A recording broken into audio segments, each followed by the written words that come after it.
오늘 제가 부동산 이슈 및 시장 전망이라는 주제를 들고 왔습니다. 최근에 부동산 분위기를 잘 아시겠지만 이제 새 정부 들어서 세 번의 부동산 정책이 발표됐습니다. 근데 워낙 강력한 3연타 너무 최강의 정책을 발표해서 앞으로 시장이 어떻게 변동될지, 우리의 대응 방안 어떻게 해야 될지 이런 것들에 대해서 전반적으로 한 1시간 반 정도 고민하는 시간을 가져보도록 할까 합니다. 우선 저를 간략히 소개해드리면, 저는 KB국민은행에서 30년 정도 근무를 했는데 그중에 한 20년 정도를 부동산 전문 상담을 주로 했습니다.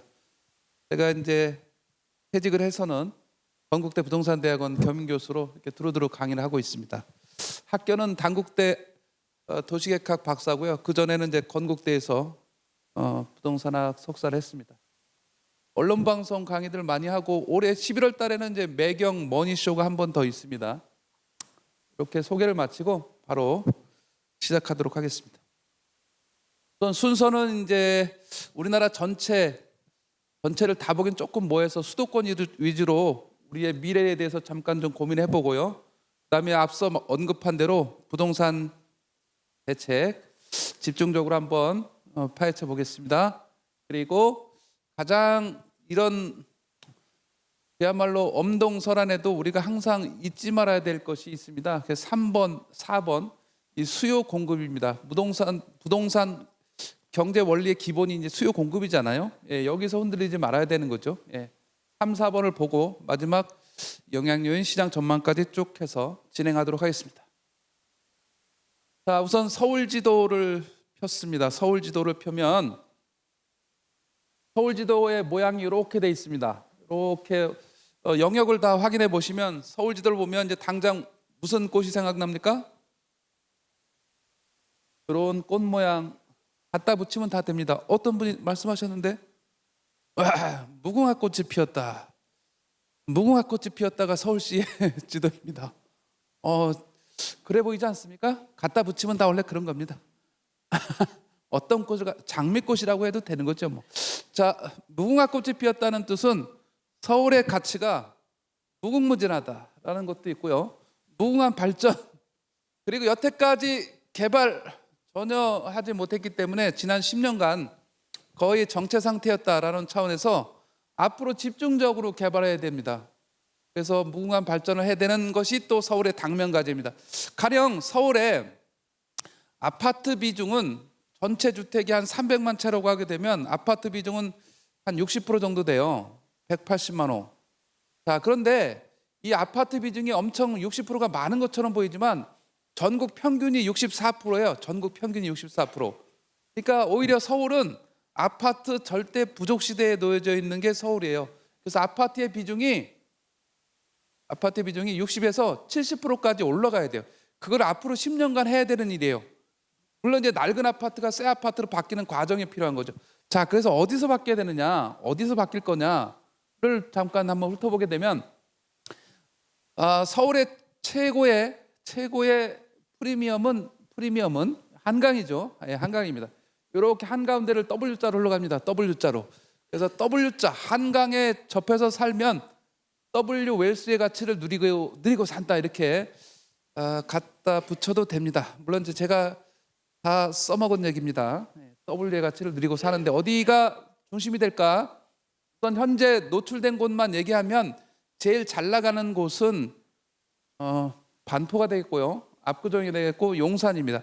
자, 용산은 뭐 거의 개발한 게 없어요.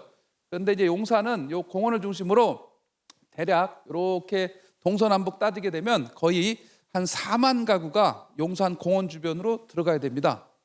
압구정은 간단하게 얘기하면 한 15,000가구가 들어간다고 하면 한 3배 정도 가까이가 용산에 들어가야 됩니다. 자, 그래서 이렇게 삼각형, 반포, 압구정, 용산 이렇게 트라이앵글이 있고, 한강변에서 이제 동서에 하나씩 추가하면 여의도가 가야 되고요. 여의도는 7,700가구 정도 되는데, 여의도는 이제 용적률 높으니까 뭐 2배라고 치면 여기도 한 15,000가구가 새로 들어가야 되는 거고, 그다음에 이제 성수가 있습니다. 여기 성수에는 이제 9,400가구니까 저기도 한 10,000가구 정도가 성수에 들어가야 됩니다. 그래서 5개 정도를 꼽아야 되고요. 또 한강변에 그래도 모자란다 그러면 이제 하나씩 더 추가해야죠. 마포를 추가해야 되고 잠실을 추가해야 되는 이렇게. 그럼 또 강동이 빠지나? 알아서 하겠죠. 강동은. 이렇게 해서 한강변에 한 7개 정도가 있다고 보면 될 것 같고, 자, 그다음에 가장 이제 멋들어진 곳이 있어요. 신시가지예요. 신시가지. 85년부터 시작해서 한 7, 8년까지 집중 개발된 신시가지가 있습니다. 신시가지는 서울에 대표적으로 남아 있는 신시가지는 우리 두 군데가 있잖아요. 목동 신시가지. 제가 와 있는 우리 이제 목동. 이 목동 신시가지가 현재 2만 6천 가구 정도 되는데 이게 한 5만 가구 정도로 커져야 되니까 엄청난 겁니다. 5만 가구 정도가 이제 들어와야 되는 거예요. 우리 목동에. 그다음에 같은 시대에 개발된 상계 신시가지 있잖아요. 상계 신시가지. 상계 신시가지는 대략 한 상계 중계 하계 뭐 해서 한 7만 가구 정도 되는데 이게 한 10만 가구로 바뀌어야 되는 거죠. 거기는 어차피 중소형 위주로 많아서 10만 가구 정도로 바뀌어야 된다. 그 온통 서울은 개발할 곳밖에 안 남아 있어요. 지금 이 순간 거의 된 게 없는 거예요. 물론 아까 송파는 얘기를 안 했지만 송파도 뭐 아시겠지만 아시아 선수촌, 올림픽 선수촌, 올림픽 패밀리 이런 선수촌 삼총사에다가 할 게 많아요. 예. 그래서 온통 서울은 개발을 해야 됩니다. 자, 그다음에 이제 재건축 위주로 말씀을 드렸는데 재개발에서 추가하게 되면 물론 용산에 포함되어 있지만 그래도 재개발에서는 넘버원이라고 할 수 있는 데는 한남 뉴타운이 되겠고, 물론 이제 여기 다 합치면 뭐 거의 2만 가구 가까이 여기 들어가야 됩니다. 그다음에 재개발에서 거의 해제가 안 되고 올고지 남아 있는 데가 여의도 바로 밑에 보면 여기가 노량진 뉴타운이 있습니다. 노량진 뉴타운. 여기도 9천 가구가 넘으니까 거의 뭐 만 가구급이라고 보시면 될 것 같아요. 자, 그다음에 알려지지 않은, 우리 여기서 가깝지만 알려지지 않은 재개발 뉴타운 지역 중에서 앞으로 괜찮을 것 같다라고 생각하는 데는 여기 노량진 바로 옆에 있는 신길 뉴타운 되겠습니다. 신길은 신풍역이 밑에는 주로 개발이 됐지만 신길역 주변은 신길 2구역이라든가 이 대표적인 지역들은 아직 개발이 덜 됐어요. 그러다 보니까 재개발 차원에서 이 여의도를 이렇게 감싸고 밑에서 감싸고 있는 좌측에 신길, 오른쪽에 노량진, 요 가치가 여의도하고 합쳐지면서 여기도 하나의 타운이 형성될 확률이 높다 이렇게 보시면 될 것 같습니다. 자, 그렇게 보면 다시 말씀드리면 온통 개발을 해야 되는 그런 상태라고 할 수가 있고요. 이 서울에 앞으로 5년 정도, 물론 한 7년 정도 될 수도 있는데 그때가 되면 서울 지도에 큰 하나의 중심점이 나타나요. 다름 아닌 GTX가 됩니다. 자, 이렇게 이제 GTX A 노선이 서울역에서 삼성역으로 이렇게 수서로 내려가는 A 노선이 이렇게 서북과 동남쪽을 가르게 되고요. 자, 그다음에 이제 B 노선은 여기 신도림부터 해서 여의도, 용산, 서울역에서 청량리 쪽으로 이렇게 빠져나가는 E 노선이 여기에 놓여지게 되고요. 그다음에 C 노선, 저쪽 양주, 덕정, 의정부에서 내려오는 이 C 노선이 이렇게 됩니다. 그러면서 삼각형 트라이앵글이 나타나는데 서울역, 청량리역, 삼성역이에요. 서울역, 청량리역, 삼성역. 이렇게. 요게 또 하나 그려지는 게 또 서울의 미래라고 보시면 될 것 같습니다. 거기에 이제 물론 우리랑 상관이 거의 없는 거지만 그 와중에 이제 동부간선도로 지하화가 이렇게 된다. 그런 것도 우리는 이제 서부간선이 됐잖아요.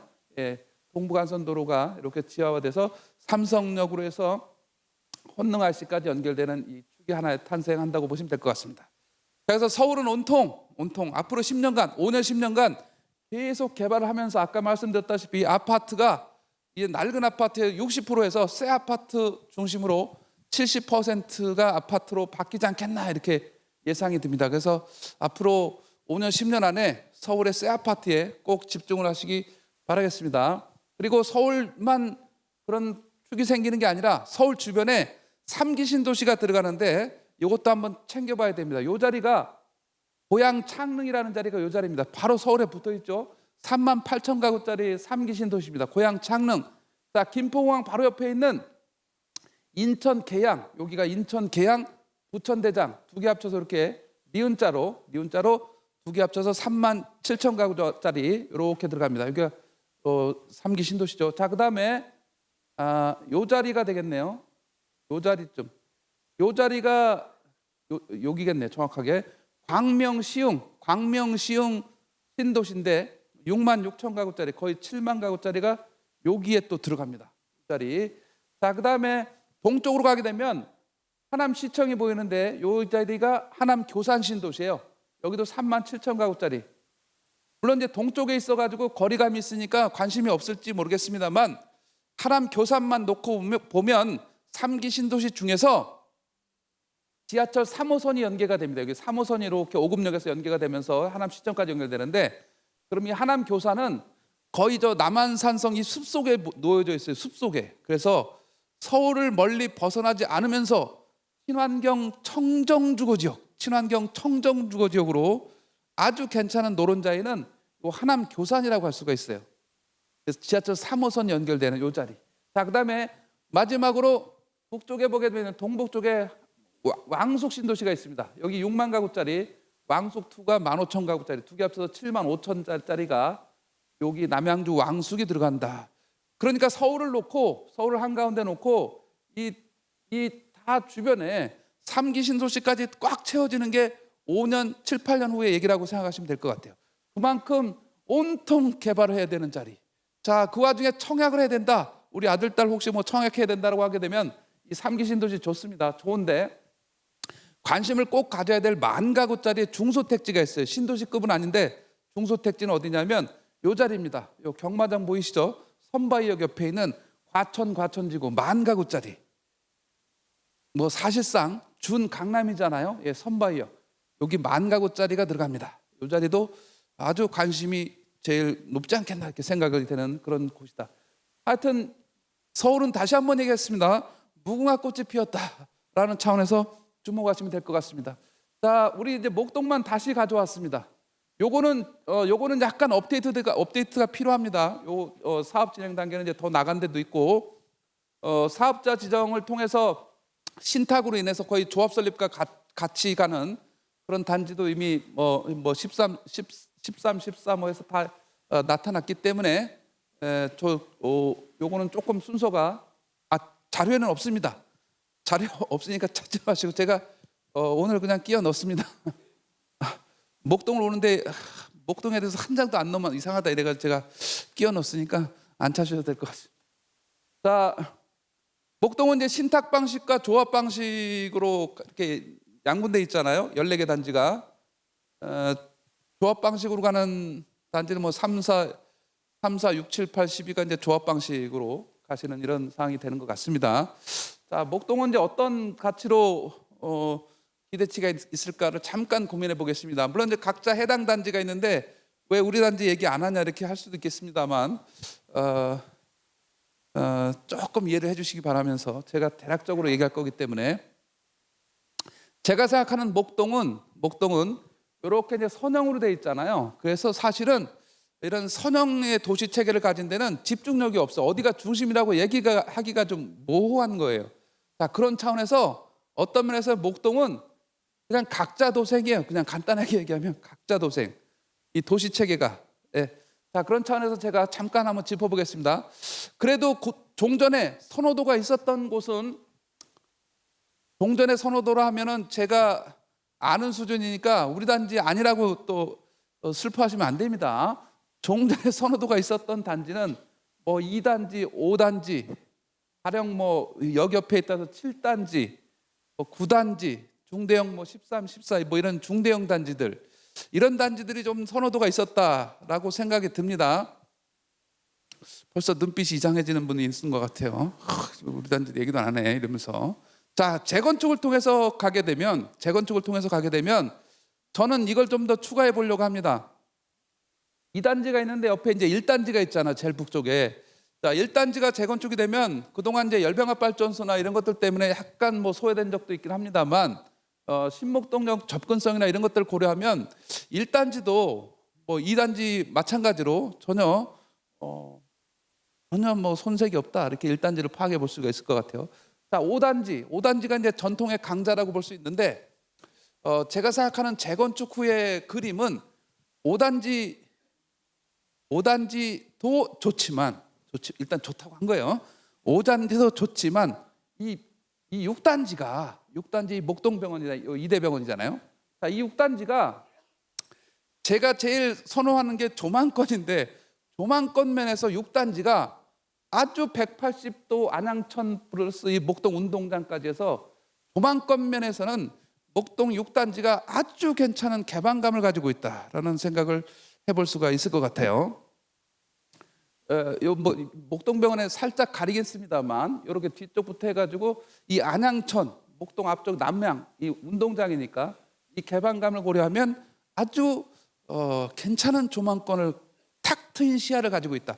아파트에 있어서 이 개방감은 굉장히 중요합니다. 이 동간 거리가 뭐 한 50m 이렇게 되는데 따닥따닥 붙어 있게 되잖아요. 통상 이제 건폐율이 한 20%로 될 것 같은데 이게 아파트 중앙에 있으면 단지가 사방에 둘러싸여 있기 때문에 약간 이제 답답할 수 있어요. 그런 것들을 어느 정도 해결할 수 있다는 측면에서 6단지는 의미가 있다는 게 판단을 말씀드리는 거예요. 자, 그다음에 이제 지하철 접근성, 뭐 여기 주변에 이제 학원이 이쪽에 밀집돼 있잖아요. 그런 차원에서 이제 7단지가 선호되는데 꼭 7단지만 그 역할을 할 거냐? 그건 아니고 중소형이 있고 현재 용적률이 좀 높지만 이 8단지도 저는 아주 긍정적으로 봅니다. 어차피 지금은 이제 뭐 용적률 한 150% 넘고 뭐 이렇게 해서 그렇긴 하지만 어차피 새 아파트로 지어지게 되면 또 마찬가지 결과잖아요. 현재는 그렇지만 그래서 이 8단지 자체도 나쁘진 않겠다라는 생각을 말씀드려 봅니다. 자, 그다음에 이제 9단지가 또 좋은 단지잖아요. 9단지. 예. 자, 우리 양천구청 쪽으로 13, 14 이 중대형 이제 이런 단지들도 나쁘지 않고 그다음에 신정 뉴타운과 연결되는 뭐 이쪽 10단지, 11단지 이 라인도 역세권 위주로 여기가 이제 다 종전에는 개발이 안 됐었는데 신정 뉴타운 이쪽이 같이 개발이 되면서 같이 어우러지기 때문에 긍정적으로 좀 평가할 수 있어요. 왜냐하면 기존에 이제 아파트만 딸랑 있다가 주변이 아파트가 아닌 다세대나 단독 빌라로 형성돼 있으면 같은 그 가격 흐름이나 이런 걸 이어가기가 어렵고 학교라든가 이런 거에서도 약간의 한계를 갖게 되는데 같은 어차피 아파트 다 변신했기 때문에 나쁘지 않다 이렇게 좀 판단해 볼 수가 있겠습니다. 결론은 다 좋다.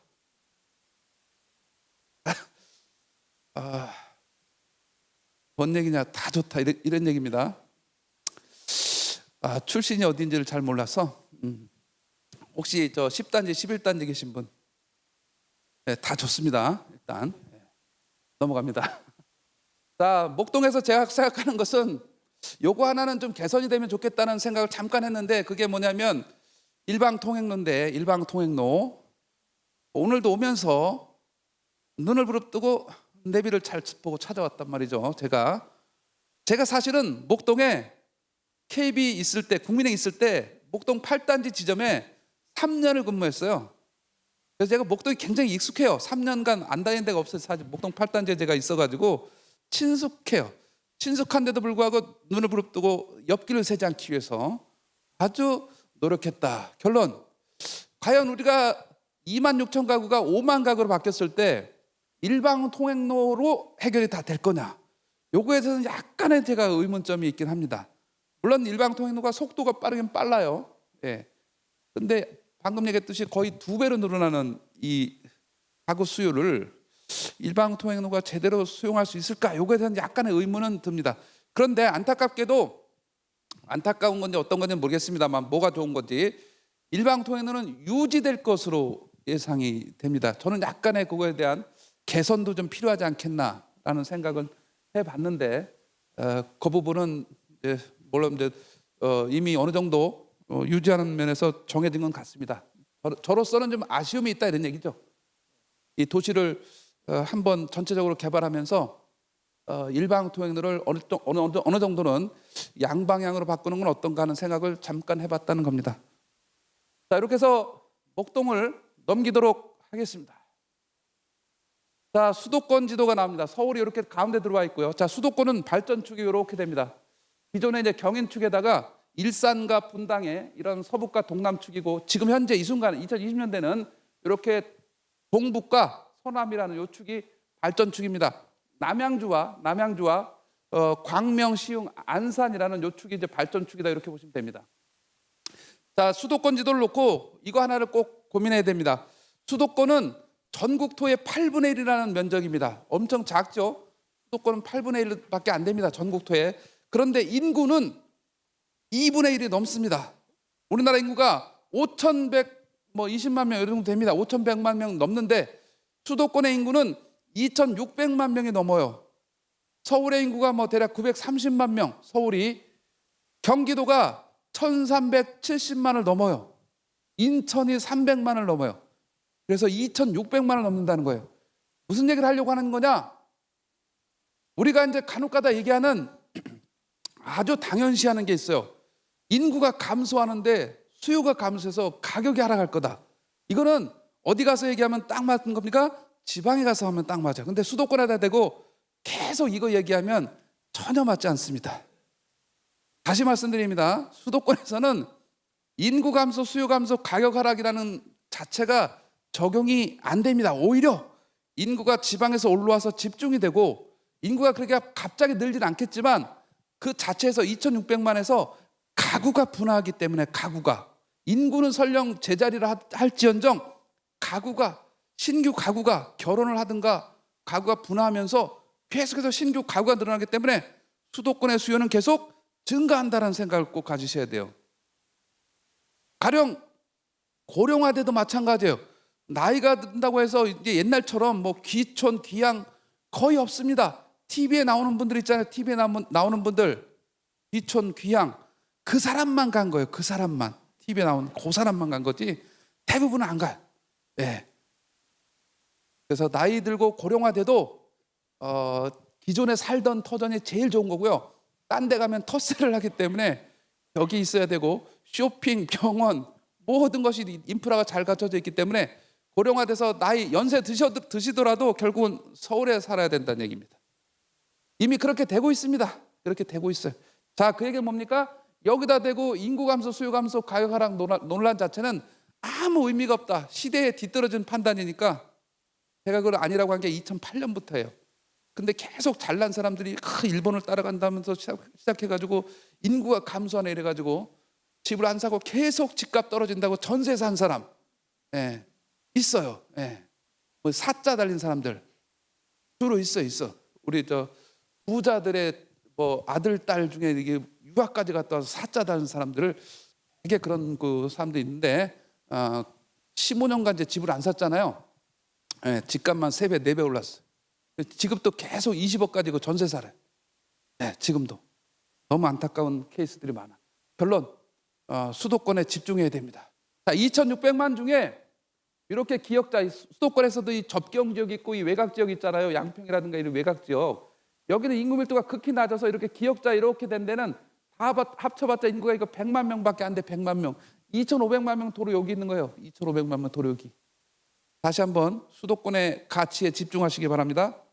자, 수도권은 이런 축에 의해서 다시 한번 발전축이 형성됩니다. 저거는 파란색은 GTX 철도이고 빨간색이 이제 앞으로 갖춰줘야 될, 이미 물론 개통한 것도 있습니다만 그런 철도라고 보시면 됩니다. 자, 뭐 대표적으로 이렇게 눈에 얼핏 보이는 게 이렇게 내려가는 시호자로 내려가는 신안산선이 있고, 판교에서 이렇게 연결된 월곡까지 가는 월판선, 뭐 우리 쪽에서 뭐 한강선이라고 해서 이제 김포까지 가는 뭐 5호선, 이런 여러 가지 철도들이 얼기설기 갖춰지면서 수도권의 가치를 완성하게 됩니다. 요게 2030년, 2, 3년 정도면 요게 완성된다라고 보시면 돼요. 이렇게. 자, 이렇게 완성된 것 중에 GTX만 따로 이렇게 빼놓게 되면, GTX, 우리가 이미 GTX A 노선은 이 파주 운정에서 서울역까지는 개통이 돼 있잖아. A 노선은요. 그다음에 수서에서 화성 동탄까지가 개통이 돼 있어요. 자, 그러면 이제 서울역에서 수서까지 연결하는 것은 내년입니다. 내년. 삼성역에 하차하는 것은 28년입니다. 28년. 그럼 A 노선은 28년도에 완벽하게 이제 연결이 된다 이렇게 보시면 돼요. 삼성역 하차까지. 자, B 노선은 송도에서, 인천 송도에서 마석까지잖아요. 예, 마석까지. 요게 이제 2030년인데 5년밖에 안 남았잖아요. 현실적으로는 어려운 것 같고 한 3년도 돼야 되지 않겠나 예상을 해볼 수가 있습니다. 자, C 노선, 양주 덕정에서부터 쭉 이제 남북선입니다. 남북선. 그래서 최종 수원까지 가는 거예요. 삼성역을 거쳐서 수원까지. 자, 그런데 살짝 삐져나와서 보게 되면 끝선에 상록수가 보여요. 요거는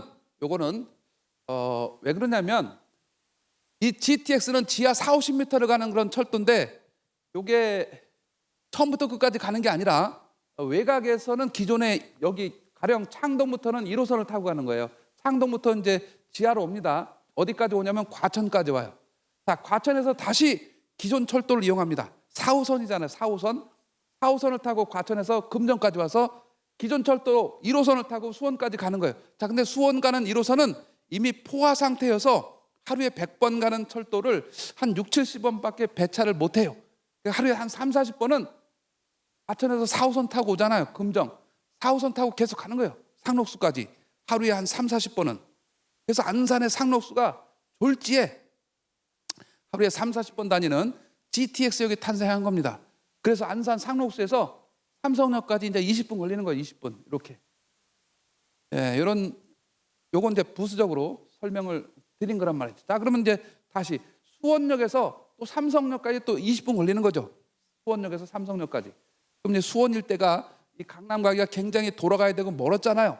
그래서 이제 수원 같은 데도 좋아지고. 자, 결론 삼성역에서 수도권의 모든 수요는 삼성역에서 만나고 서울역에서 만나고 청량리에서 만난다. 아까 얘기한 트라이앵글이다. 이렇게. 요게 빚어지는 수도권의 미래의 그림은 요거예요. 요거죠. 실질적인 수도권 메가시티 완성. 여기 삼각형 트라이앵글에 어디서든지 2, 30분 만에 다 들어온다.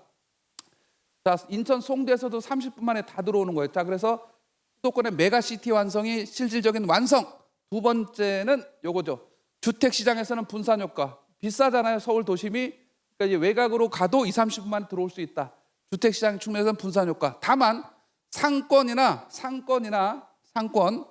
문화, 상권 뭐 쇼핑, 문화, 공연이라든가 여러 가지 관람을 통해서는 어떤 현상이 일어나냐면 오히려 서울로 집중하는 빨대 효과가 나타날 우려가 있다. 이거는 뭐 이런 외곽 지역에 가서 상가를 분양받거나 이럴 때는 좀 주의를 해볼 필요도 있겠다. 이런 생각입니다. 쇼핑하러 서울 간다는 거예요. 2, 30분밖에 안 걸리니까. 외곽 지역에서는 그런 상가를 접근할 때 주의를 해야 될 필요도 있겠다. 이렇게 말씀을 드릴 수가 있습니다. 자, 전국 지도는 시간 관계상 줄이기로 하겠는데 앞으로 우리나라에서 다시 한번 제2 동해안 시대가 다시 한번 펼쳐질 거로 예상이 되는데 27년, 29년 정도에 어떤 일이 생기는가 하면 순천에서 속초 가는 철도가 완성이 됩니다. 27년도에. 자, 29년쯤에는 인천에서 강릉 가는 KTX가 완성이 됩니다. 29년쯤에. 자, 그러면 그때 되면 27년, 29년 되면 다시 한번 제2 동해안 시대가 돌아올 수 있다. 다시 또 강조할 거는 2030년, 31년쯤에는 남해안 다도해 시대도 열린다는 생각을 해볼 수가 있습니다. 남해안 다도해 시대가 열린다. 이 남해안 다도해 시대는 제주도를 대체한다. 이렇게 봐도 됩니다. 제주도를 대체한다. 어떻게 대체하느냐? 요거죠. 남해안 다도해로 KTX가 직선화한다든가 신설이 됩니다. 자, 목포가는 이렇게 이제 비 내리는 호남선이잖아요. 전라선 직선화. 요 가운데는 철도가 없어요. 김천에서부터 신설됩니다. 남부 내륙 고속철도. 김천에서 성주, 합천, 진주, 통영, 거제까지 내려오는 요게 신설됩니다. 남부 내륙 고속철도. 자, 그다음에 기존에 이제 경부선이 있잖아요. 경부선이 있고 요렇게 보게 되면 서울역에서 청량리를 통해서 넘어오는 요 중앙선이 있어요. 중앙선. 요게 중앙선 KTX예요. 중앙선이 이미 개통이 돼 있고요. 부전까지. 자, 그다음에 요거 하나 더 추가해야 돼. 가운데 이렇게 보시게 되면 지금 이제 문경까지 와 있는 철도가 있어요. 문경까지. 지금 현재는 판교에서 출발하는데 중부 내륙 고속철도예요. 원래는 이제 수서에서 출발해야 되는데 수서 광주가 아직 공사가 안 됐기 때문에 판교에서 다니고 있는데 문경까지 다녀. 자, 문경에서 김천까지 연결하면 요거를 이렇게 연결되면 방금 얘기했던 남부 내륙과 합쳐져서 통영 거제까지 가는 거죠. 이 축이 하나 탄생하는 겁니다.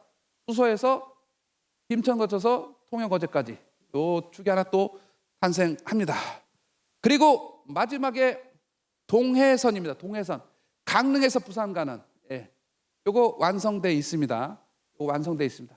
자, 결정판 이렇게 한 대여섯 개 노선이 내려와 있잖아요. 이거를 동서로 연결하는 거예요. 부산부터 부산에서 창원에서 진주, 순천에서 여기 이제 보성에서 목포 가고 광주 가는 이렇게 동서축을 통해서 내려와 있는 철도를 다 모아요. 예, 요게 완성입니다.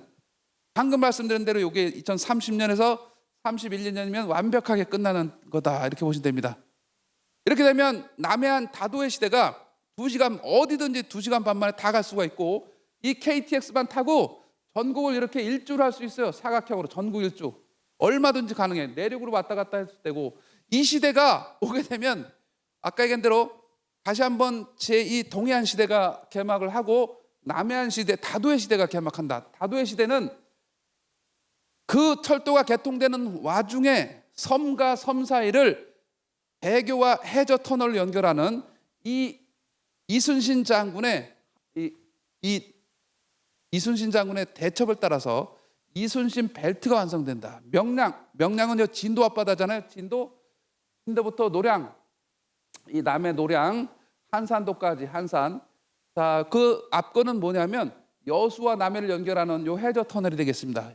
여수와 남해가 지금 1시간 반 돌아가야 되는데 여기 7km 연결하니까 5분이면 가는 거예요. 5분이면 이제 여수하고 남해를. 자, 이 섬과 섬 사이를 다 완벽하게 연결해서 다도의 섬은 3,000개다 이렇게 보시면 됩니다.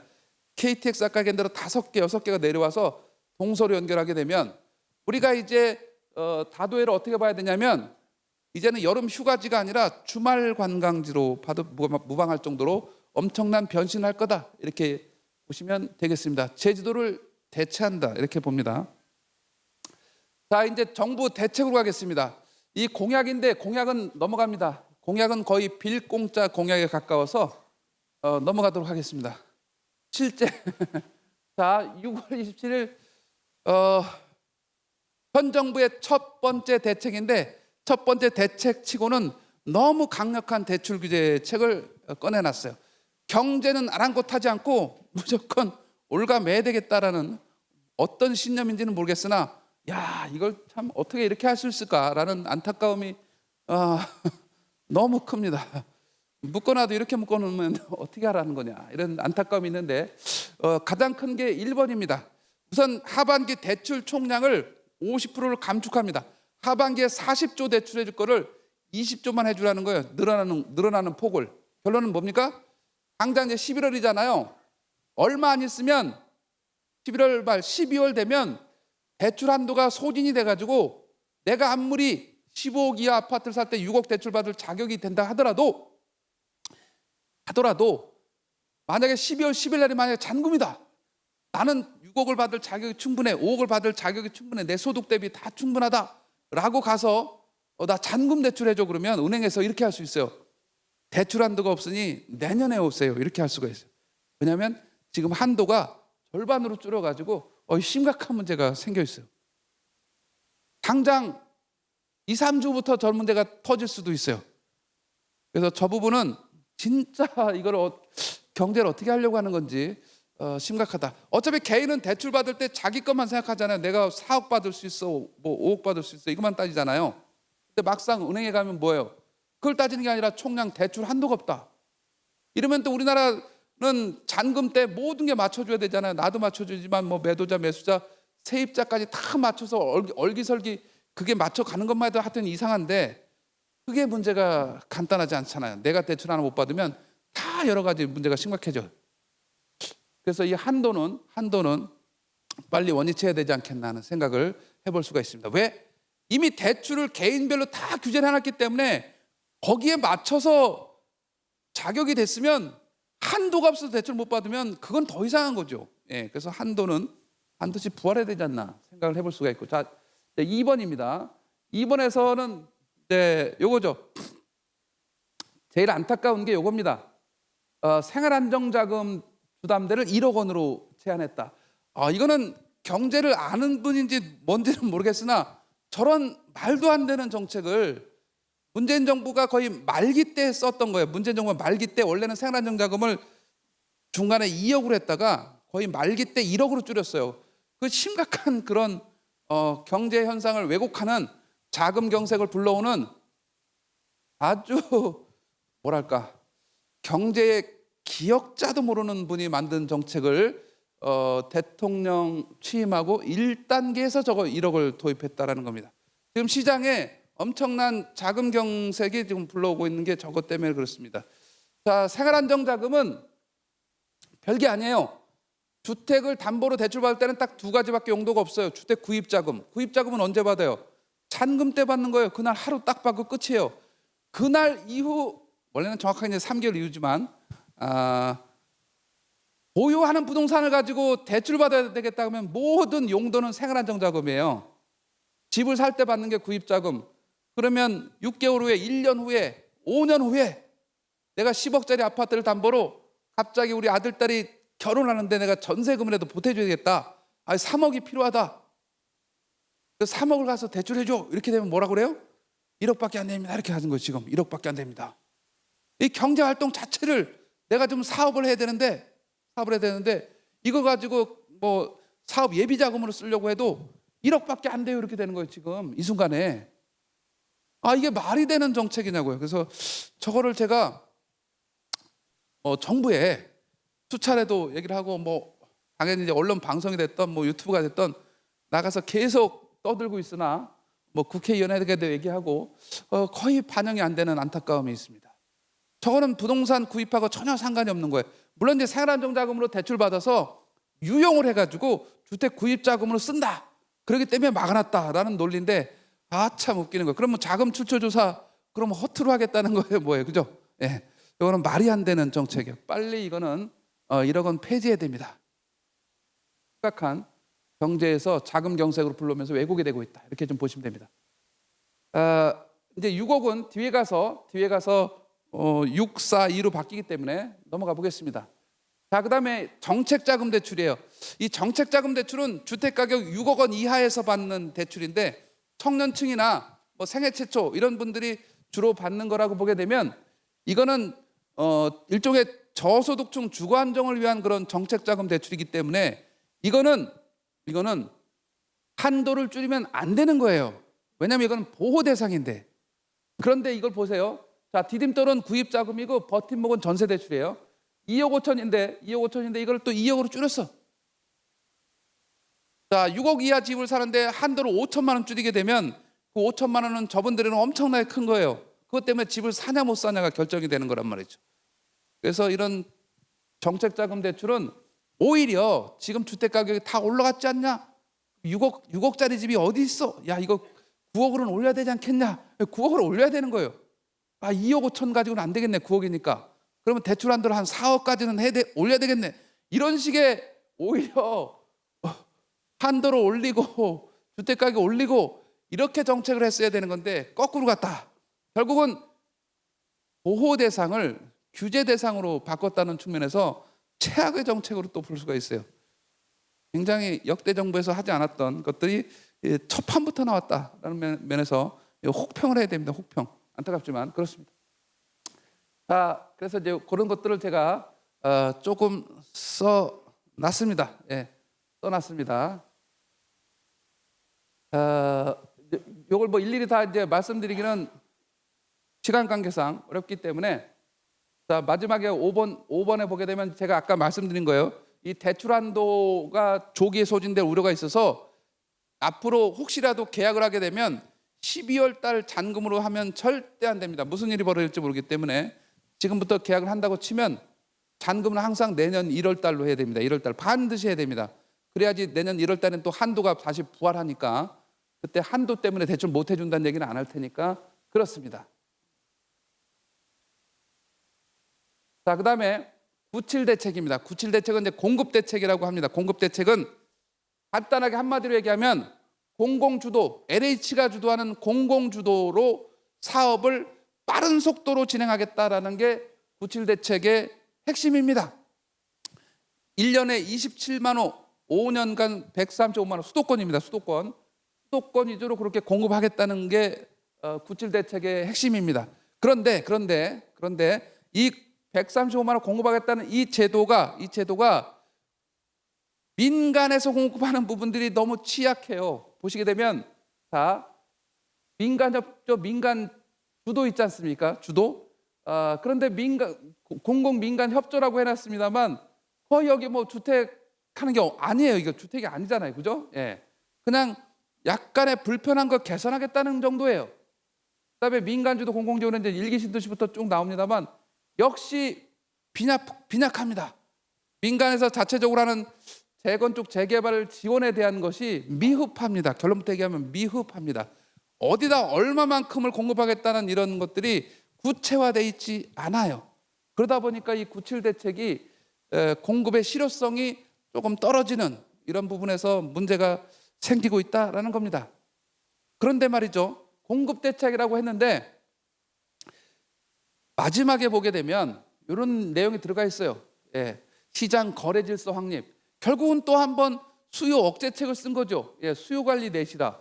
공급 대책을 발표하면서 다시 한번 또 수요 억제책을 강조했어요. 원래 마지막에는 통상적으로 정책을 발표하면 마지막에는 서민 주거 안정에 대한 내용이 들어가야 되는 거예요. 아까 대출 규제에서도 마지막에 정책 자금 대출을 규제하는 게 아니라 정책 자금 대출에 대해서는 서민 주거 안정 차원에서 조금 더 완화해서 적용하겠다. 이런 것들이 들어가야지 원래 종전의 정책의 그런 구성이 완비되는 건데, 이것 또한 이런 식의 규제책을 더 강화했다라고 보시면 될 것 같습니다. 자, 내용들을 이제 잠깐 말씀을 드리면 LH가 직접 시행하겠다. LH가 직접 시행하겠다라는 측면에서 나오는 건데, LH가 이제 신도시의 공공택지를 필지별로 해가지고 주택 용지를 매각하는 게 아니라 그 주택 용지 자체, 아파트 용지를 자체를 LH가 시행사가 돼가지고 건설사를 시공사 도급을 줘서 거기다 공사를 하겠다는 거예요. 물론 그때 아파트 브랜드는 공사한 업체의 브랜드로 달아주겠다, 요겁니다. 네. 나쁘진 않습니다. 그 개발 이익을 LH가 가져가서 그 개발 이익을 가지고 임대 아파트를 하는데 더 보탬이 된다든가 이런 식으로 하게 되면 크게 무리는 없어 보일 수 있습니다. 있는데 과연 이제 그게 제대로 될까는 약간의 의심은 들어가긴 합니다. LH가 그런 관리 능력이 있을 것이냐. 네. 그래서 제가 사실은 LH 자문위원이에요. 자문위원이어서 지난주에 회의를 하고 왔어요. 저거 어떻게 할 것이냐, 이거 어떻게 할 것이냐. 걱정 반 걱정 반 기대 반. 그래서 제가 얘기를 했습니다.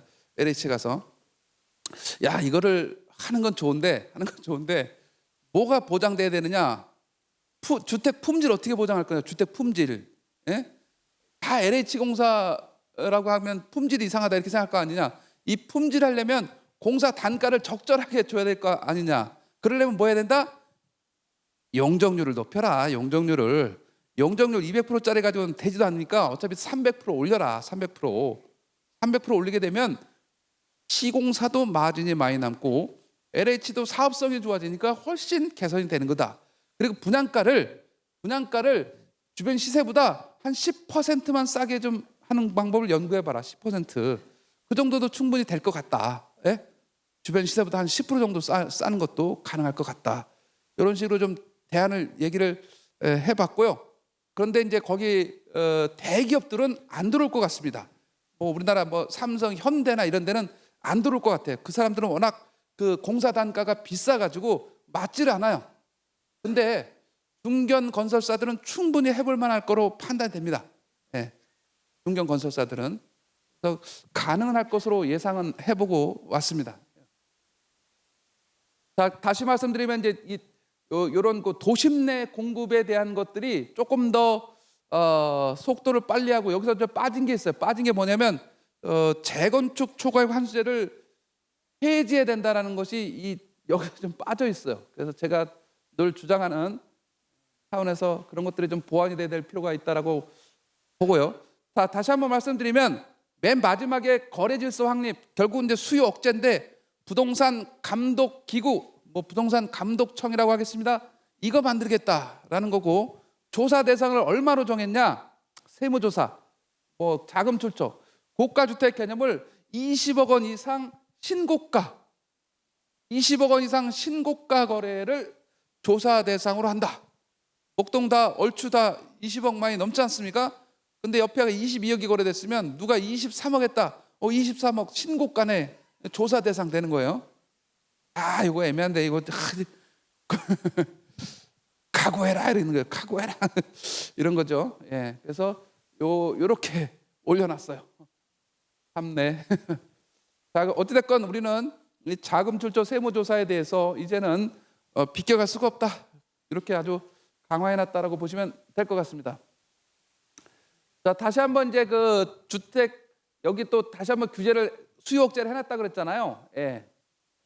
규제지역 LTV를 이제 40%로 강화를 해놨단 말이죠. 예, 이거 강화해놨고, 그다음에 매매 임대 사업자에 대한 대출도 제한 안 된다는 거죠. 제로니까 안 된다는 거예요. 참 얼기설기 모든 대출을 다 묶어놨어요. 대출이라는 건 이제 금융이잖아요. 예.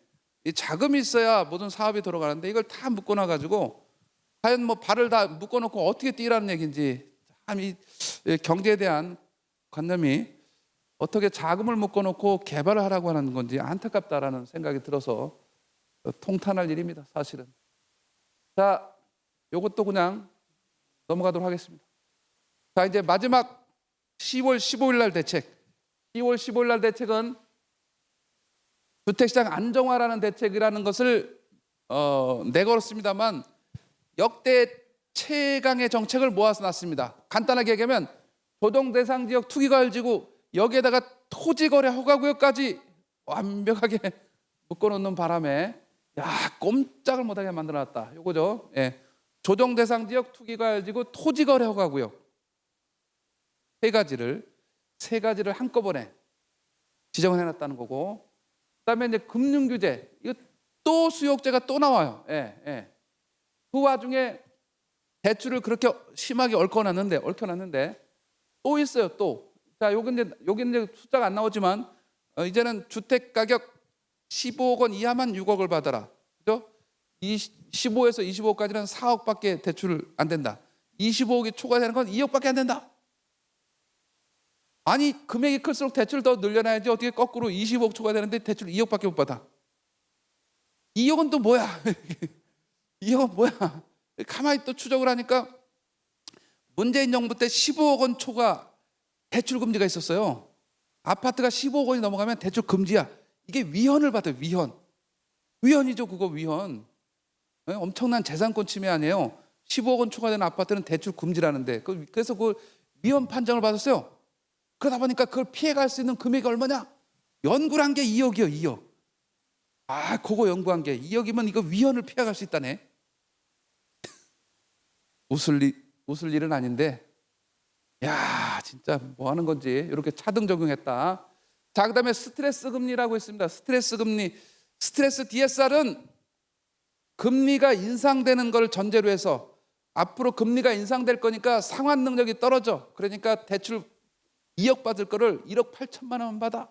그래가지고 대출 한도를 미리 줄이는 거예요. 앞으로 금리가 올라갈 것 같으니까 너의 상환 능력이 떨어질 거 아니냐. 그러니까 미리 대출을 조금만 받아라.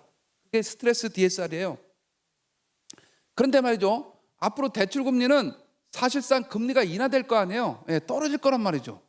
떨어질 거를 알고 있었어요.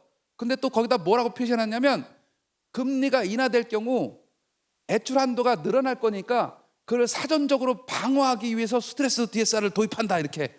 이런 논리가 어떤 논리인지 모르겠습니다. 이해 안 되시죠?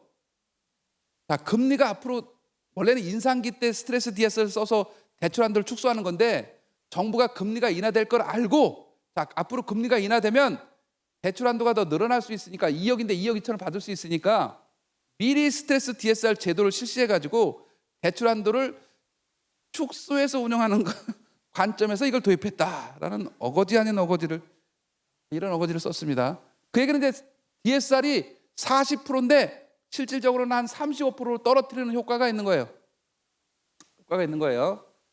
자, 이거 간단하게 한번 이제 좀 살펴보겠습니다.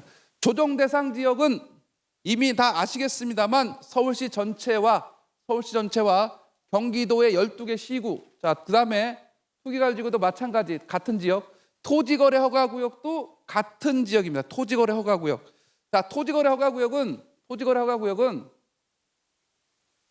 아파트에만 적용되는데 실거주 2년을 해야 됩니다. 자, 토지거래 허가를 우리 목동은 이미 토지거래 허가구역이니까 익숙해질 수 있겠습니다만 토지거래 허가를 받으면 자, 구청에 이제 토지거래 신청하면 한 2주 정도면 나오잖아요.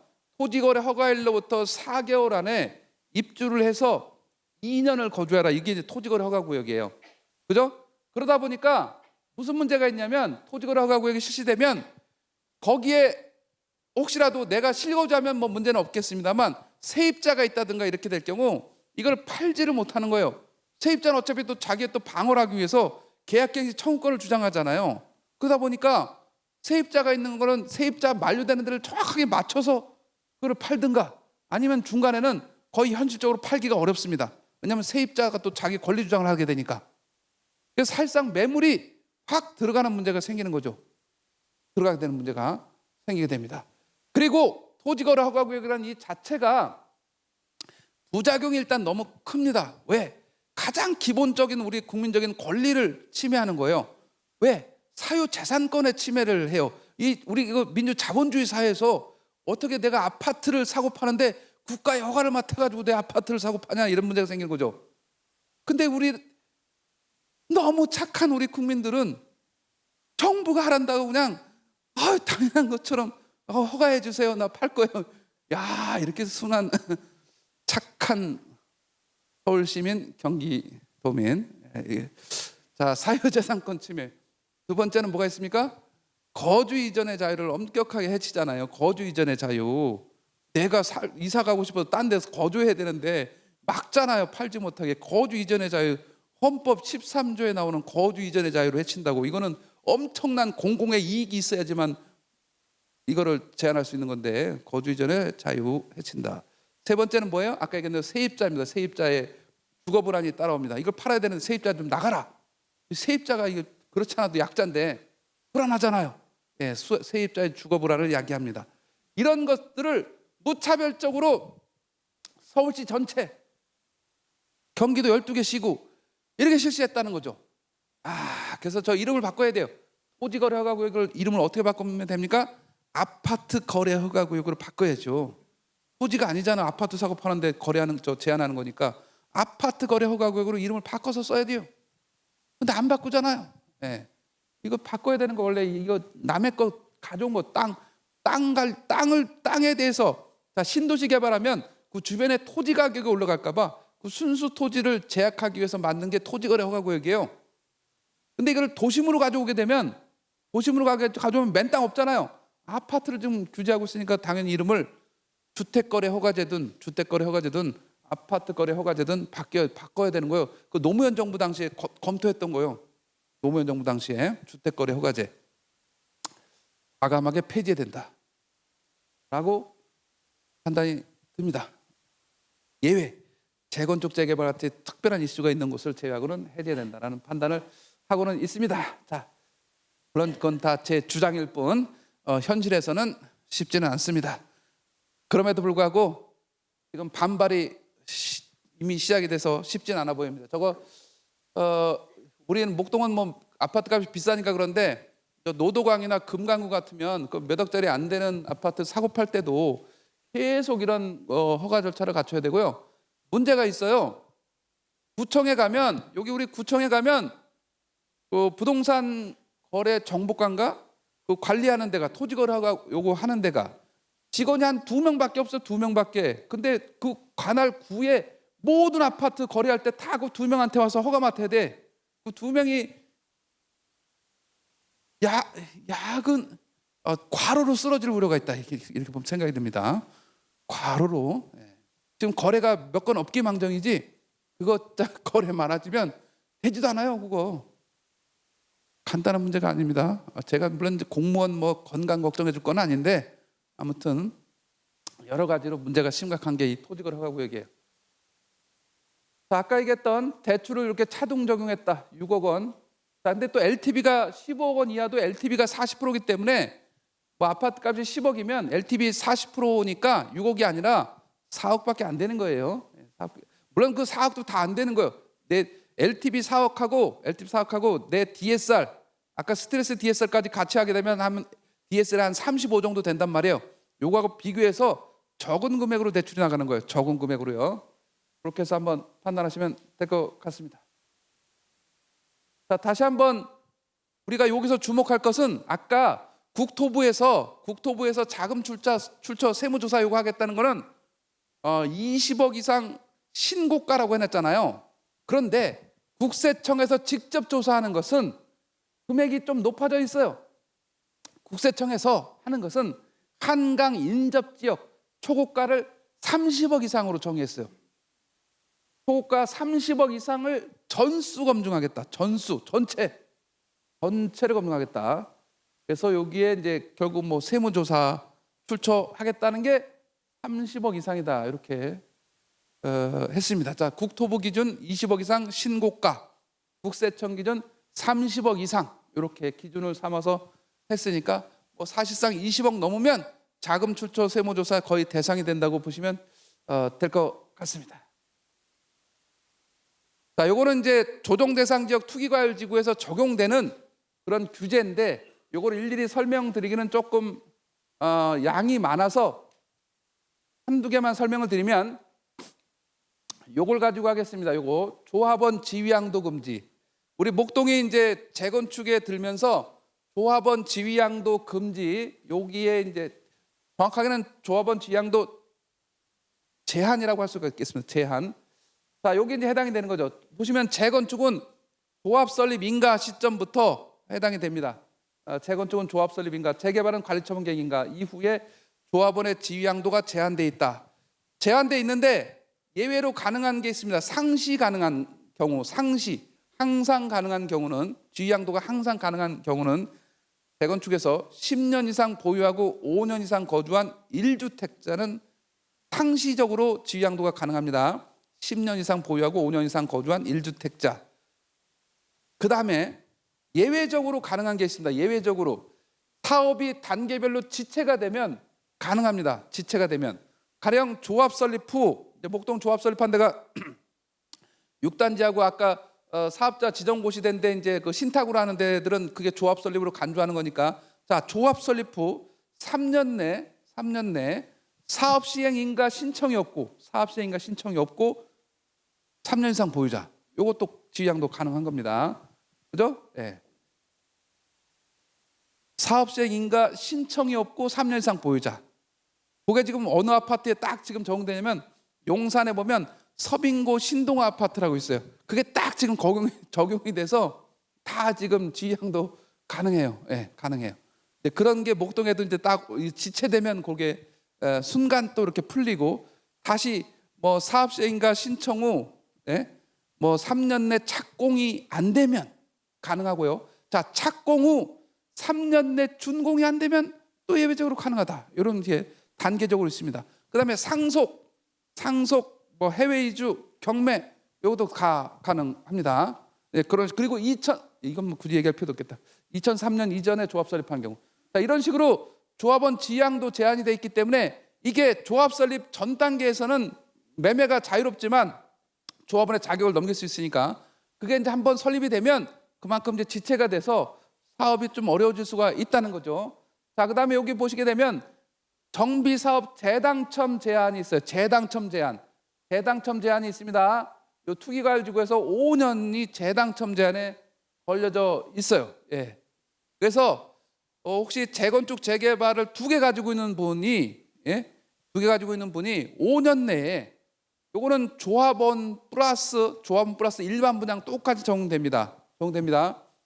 그리고 사실은 이것보다 더 큰 관점에서 투기과열지구는 재당첨 제한이 10년이 걸려져 있어요. 10년이. 투기과열지구에서는 10년. 그리고 조정대상지구에서는 7년. 그래서 이게 사실상 굉장히 잘 계산해야 됩니다. 자칫하면 현금 청산을 2개 가지고 있다가 잘못 이게 5년 이내 뭐 집중은 되다든가 이러면 하나는 현금 청산을 받아야 될 우려가 있어요. 그래서 이거 계산 잘해야 됩니다. 요거 잘해야 됩니다. 자칫하면 잘못하면 또 아까 조합 지위양도 금지 이런 것도 걸려가지고 팔지도 못하고 꼼짝달싹 못하고 자칫하면 현금 청산 위기로 내몰릴 수 있는 우려도 있기 때문에 조심해야 됩니다. 이런 거 가지고 계실 때 요거 주의해서 대응을 해야 될 필요가 있겠다. 재당첨 제한 말씀을 드립니다. 자, 이렇게 해서 그냥 크게 중요한 것들만 말씀을 드렸는데요. 다시 한번 저기서 이제 굳이 얘기를 안 했습니다만 우리 목동에서 가장 첨예한 문제는 우리가 앞으로 해결해야 될 제도 개선은 굳이 얘기하면 딱 하나를 꼽으라고 하면 다시 한번 강조하지만 재건축 초과이익 환수제가 폐지돼야 됩니다. 재건축 초과이익 환수제는 지금 민주당에서 폐지를 거론하다가 순간 뭐 강남 사람들한테 특혜를 주는 거 아니냐 이래가지고 다시 또 쏙 집어넣었어요. 수면 아래로. 강남 사람만 특혜를 주는 게 아니라 우리 목동 사람들한테도 특혜를 주는 거야. 반응이 전혀 없으신 거 보니까 내일 준비가 되신 모양인데 최소한 2, 3억은 더 나올 텐데요. 각오하고 계신 모양입니다. 쉽지 않습니다. 강남에만 특혜를 주는 게 아니라 전국에 있는 모든 아파트가 재건축 초과이익 환수제 대상이에요. 전국에 있는 모든 주택의 64%가 아파트예요. 64%가 아파트고 그 아파트가 모두 다 재건축을 하면 다 대상이에요. 심지어 200가구 미만의 소규모 재건축도 초과이익 환수제 대상이에요. 그게 원래 안 들어가 있었는데 문재인 정부 때 또 그것까지 넣어놨어. 진짜 섬세해요. 예. 그 작은 거도 벼룩의 간을 빼먹지 그것도 200가구 미만 그것도 넣어놨어. 그것도 초과이익 환수제 해야 된다고. 전국에 있는 모든 아파트. 자, 결론적으로 얘기하면 같은 재건축, 재개발, 같은 새 아파트로 바뀌는데 재건축만 초과이익 환수제 대상이고 재개발은 초과이익 환수제 대상이 아니에요. 결과는 같은 새 아파트인데. 자, 그래서 20억을 가지고 있다. 새 아파트 산 사람 1번 새 아파트, 2번 재건축 산 사람, 3번 재개발. 누구만 내는 거예요? 재건축만 내는 거예요. 같은 1주택자인데 이거 어떻게 받아들여야 돼요? 엄청난 형평성 문제잖아. 나도 1주택자인데 내가 낡은 아파트 하나 가지고 있을 뿐인데 왜 내가 초과이익 환수제 대상이 돼야 되느냐? 내가 무슨 투기한 거 투자자도 아닌데 1주택자인데. 물론 보유기간에 따라서 10%에서 20년 이상 가지고 있으면 70%까지 감면을 해줘요. 물론 이제 1주택자 60세 넘으면 나는 낼 능력이 없어. 2억 부과받으면 2억 입주 후에 내야 되는데 낼 능력 없어. 그러면 이분은 이제 매매할 때까지 봐줘요. 예, 연장을 해줘요. 그럼에도 불구하고 나는 1주택자인데 이걸 왜 내야 되느냐? 이 문제가 있는 거죠. 자, 그래서 재건축 초과이익 환수제는 지금 초기 단계니까 의식을 못하고 계실지 모르겠으나 이게 시간이 갈수록 상당한 압박으로 다가온다. 특히 1주택자에게는. 아니 1주택자가 입주했는데 중간에 공사비 추가 부담금 내는 것도 벅찼는데 입주하고 나서 초과이익 환수제 2억 3억 더 내라 이러면 무슨 돈을 낼 거예요? 대출 받아 낼 거예요? 이거 간단한 문제가 아닙니다. 과감하게 폐지해야 됩니다. 이 폐지를 제가 2017년도 4월에 문재인 정부가 2017년 5월에 등장했어요.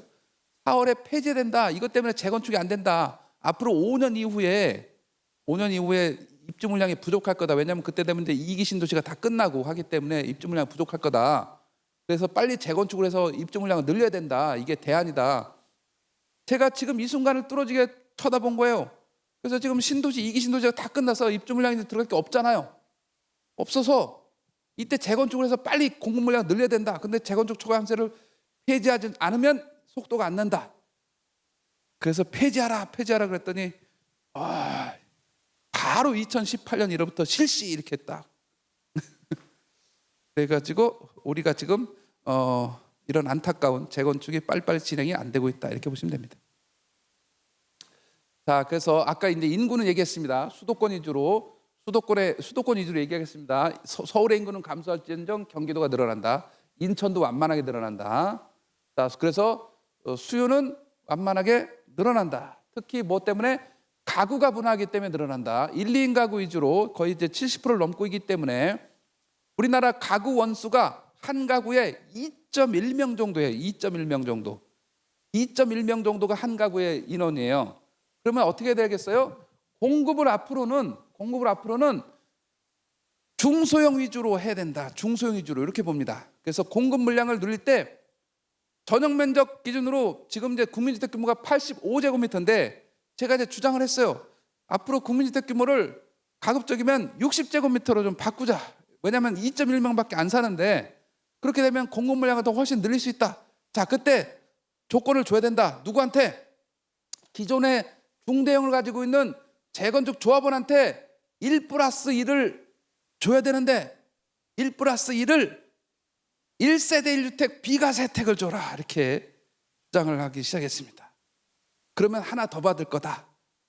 어차피 우리 계신 분들도 내가 만약에 뭐 40평 50평 가지고 있으면 굳이 넓은 거 살 필요 없이 가령 50평 가지고 있으면 50평 가지고 있으니까 나누기가 조금 어려워서 자 60평으로 하겠습니다. 자 60평을 가지고 있으면 내가 35평 받아서 내가 살고 25평짜리 받아서 요거는 뭐 세를 주든 뭘 하든 나중에 이제 3년 이후에 팔 수 있잖아요. 3년 이후에.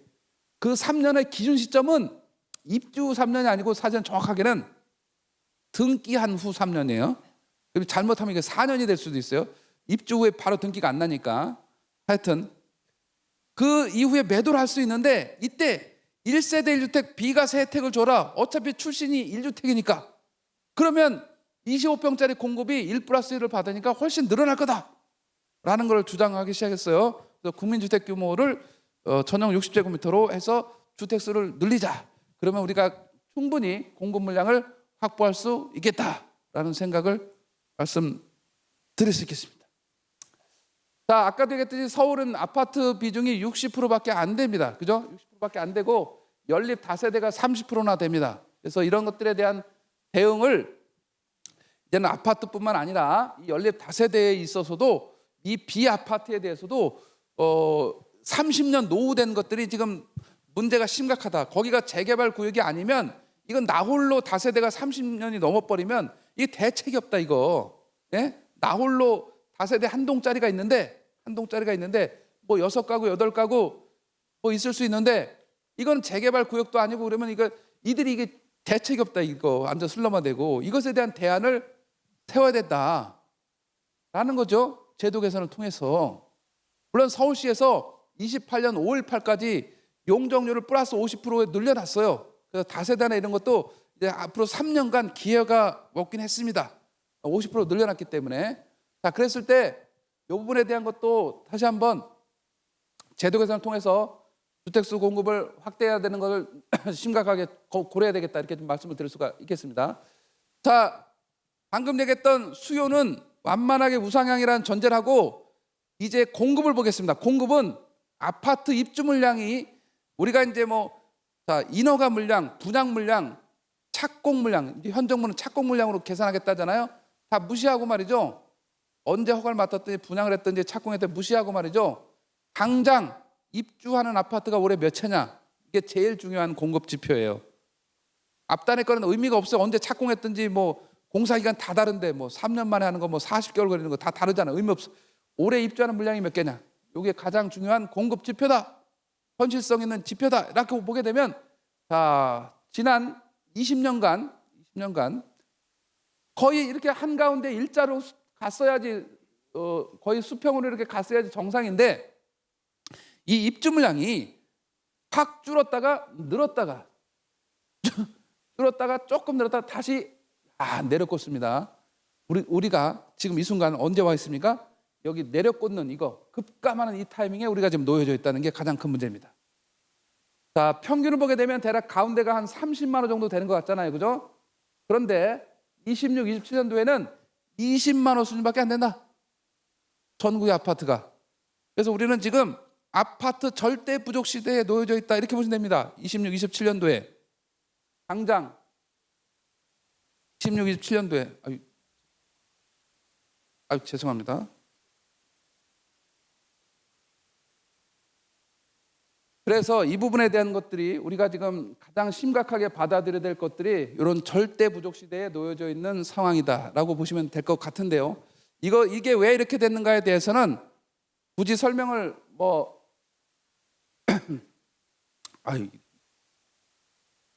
너무 죄송합니다. 별 도움이 안 되는 딸이 항상 돈 달라고 할 때만 전화를 해. 오늘도 꼭 그런 것 같아요. 양해하시기 바랍니다. 자, 이게 왜 이렇게 굴곡진 상태가 됐냐라고 보게 되면 불곡진 상태가 되냐 보게 되면 역대 정부가 공급에 대한 가이드라인을 체계적으로 하지 않았기 때문에 그래요. 자, 여기가 언제예요? 박근혜 정부잖아요. 자, 신도시를 얘기하면 신도시는 발표하고 통상 10년 후에 입주해요. 자, 근데 우리가 지금 입주하는 물량이 없잖아요. 그러면 25, 26, 27이 없잖아요. 10년 전에 신도시를 발표 안 한 거예요. 누가? 박근혜 정부에서 안 한 거예요. 근데 박근혜 정부도 입주 물량이 없었네. 그죠? 없었는데도 저 때는 경제 침체이기 때문에 이때 신도시를 하게 되면 야, 그렇지 않아도 침체인데 입주 물량이 늘어나면 다시 더 어렵겠다라는 엄청난 착각을 하고 자, 신도시는 발표하면 10년 후에 입주하는 건데 10년 후에 입주 물량을 현재로 끌어들여 가지고 계산한 거예요. 그래서 기존에 발표된 공공택지 신도시를 취소해 버려요. 오히려 그게 어디냐면 광명시흥 보금자리 주택. 그게 아까 광명시흥 신도시로 3기 신도시로 부활한 거예요. 그거를 그때 사업을 취소해 버려요. MB가 2009년도에 발표한 건데 그래서 그거를 거의 10만 가구짜리가 입주하는 거를 취소해 버려. 그다음에 하남 간북지구도 그 2만 가구 넘는 걸 취소해 버려. 그럼 그게 취소 안 했으면 지금 이제 입주하고 있을 거예요. 그게 없어진 거예요. 자, 다시 한번 문재인 정부 때는 입주 물량이 많았어요. 이거 자기가 한 거 아니잖아요. 10년 전에 한 거잖아요. 누가? 10년 전에 발표. 자, 2017년부터 19년, 20년이니까 2007년도, 9년도에 누가 했던 겁니까? 2007년도면 노무현 정부가 2기 신도시 한 거고 2009년도에 MB가 보금자리 주택지구 발표한 거예요. 보금자리 주택지구 32만 호 발표했는데 21만 호 아까 저 광명시흥이 취소됐고 하남 간북이 취소했기 때문에 21만 호만 입주했어요. 그거 입주가 2007년 9년도에 한 거를 이때 문재인 정부 때 입주한 거예요. 그럼 두 개 합치면 82만 호가 입주한 거 82만 호. 이때 입주한 거예요. 그러니까 문재인 정부는 한 게 없는데 10년 전에 정부가 신도시를 발표해가지고 자기 때 입주 물량이 많았어. 그러니까 이제 어떤 또 착각을 하게 돼요. 야, 입주 물량이 충분하구나. 공급이 충분하니까 이때 기획한 게 3기 신도시예요.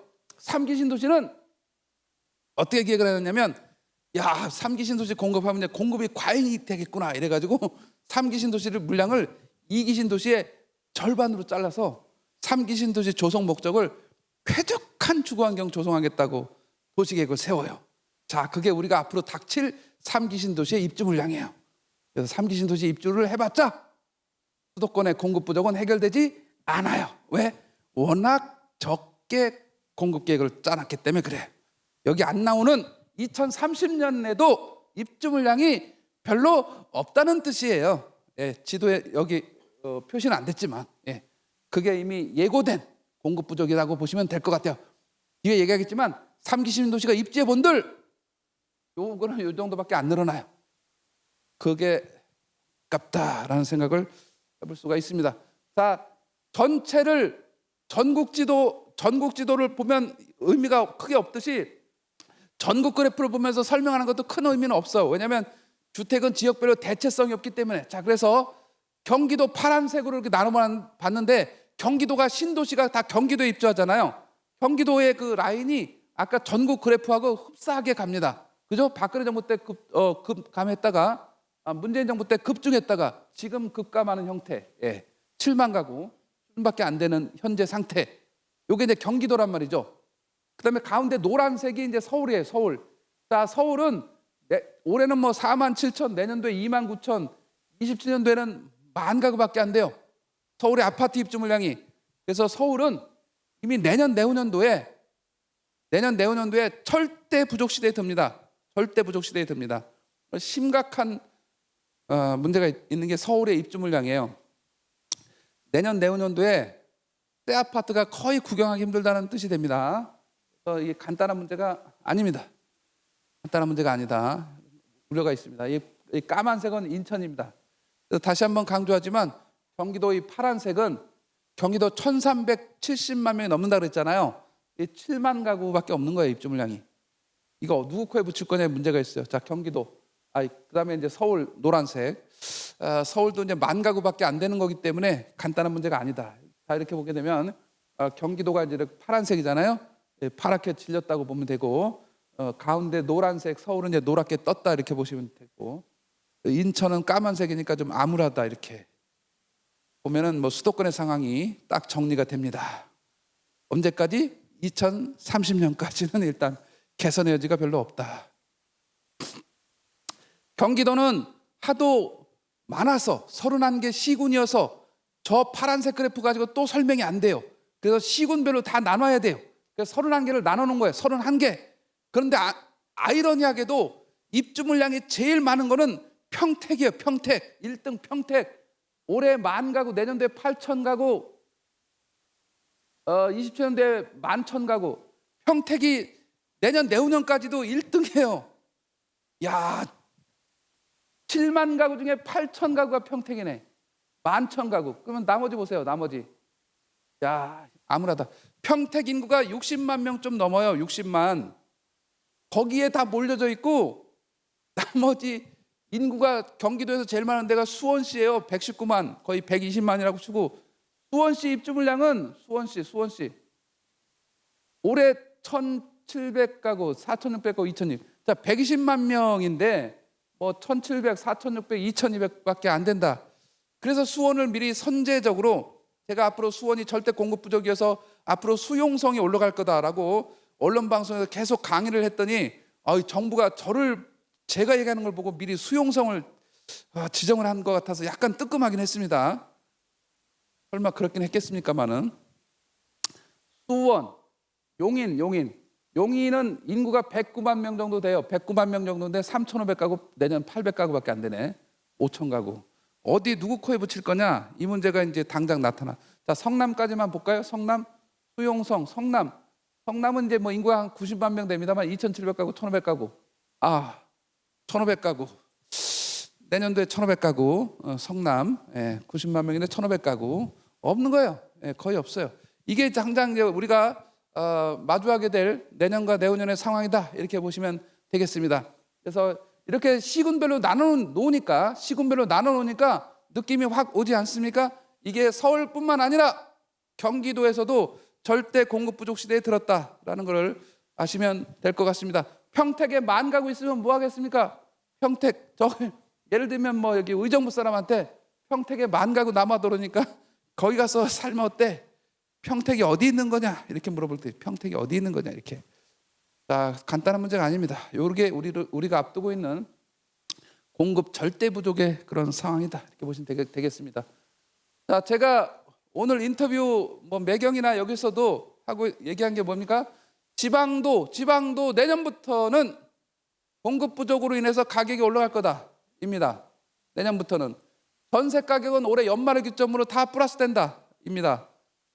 지방에 미분양 조금 있다고 엄청나게 공급이 과잉된 것으로 착각하면 안 된다. 지방도 이제 지난 3년간 공급이 안 됐기 때문에 지방도 절대 공급 부족인데 그동안 대구가 안 좋았다라고 얘기합니다. 대구도 내년도에는 입주 물량이 10,000가구밖에 없어요.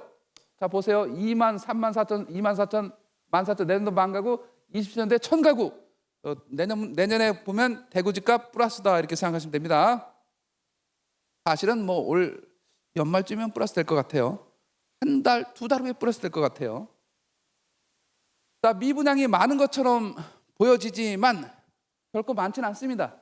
66,000가구. 왜 많지 않냐면 2009년도 3월에 16만 가구였어요. 16만 가구. 2009년 3월에. 근데 어찌됐건 10만 가구가 줄어 있는 거예요. 지금 10만 가구가. 어찌됐건 간에 66,000가구. 자, 수도권에서는 15,000가구. 66,000 중에 15,000. 그러니까 수도권의 문제는 아닌 거예요. 일단은. 지방의 문제이긴 합니다. 자, 지방에 51,000가구. 자, 부산, 대구 8,500가구 여전히 많지만 자, 대구가 8,500가구인데 보세요. 13,000가구에서 8,500가구로 줄었다는 걸 보시면 되는 거죠. 대구가. 와, 5,000가구나 줄었네. 이렇게 해석을 해야죠. 13,445가구에서 8,500가구니까 대구 많이 줄었네. 이렇게 시계열로 해석을 해야 되는 거죠. 야, 대구도 많이 좋아졌구나. 이렇게. 물론 부산은 늘어났습니다. 자, 어디에 문제냐? 저것도 시도를 그대로 한 숫자로 얘기하면 안 돼요. 시군으로 나눠야 돼. 시군. 그래서 봤더니 서울은 문제가 없죠. 인천도 거의 인천 1,600가구인데 인천 서구에 1,000가구이네. 서구에. 인천은 그러면 서구의 문제네. 서구의 문제. 인천 서구 저 검단 있는 데 있지 않습니까? 거기에 문제. 자, 평택이 또 여기서 1등이네. 경기도에서는 어디에 문제야? 12,000가구 중에 평택 3,700가구. 야, 평택 3,700 엄청 많네. 이렇게 또 생각할 수 있잖아요. 저는 또 그렇게 안 보고요. 야, 평택도 많이 좋아지고 있구나. 왜? 저게 6천 가구가 넘었었거든요. 근데 3,700가구로 줄었잖아요. 야, 평택 많이 줄었다. 전 또 이렇게 볼 수도 있습니다. 시계열적으로. 김포 1,800, 2,000. 요 정도까지만 문제죠. 양주까지. 자, 부산, 대구. 대구는 이제 달서구의 문제.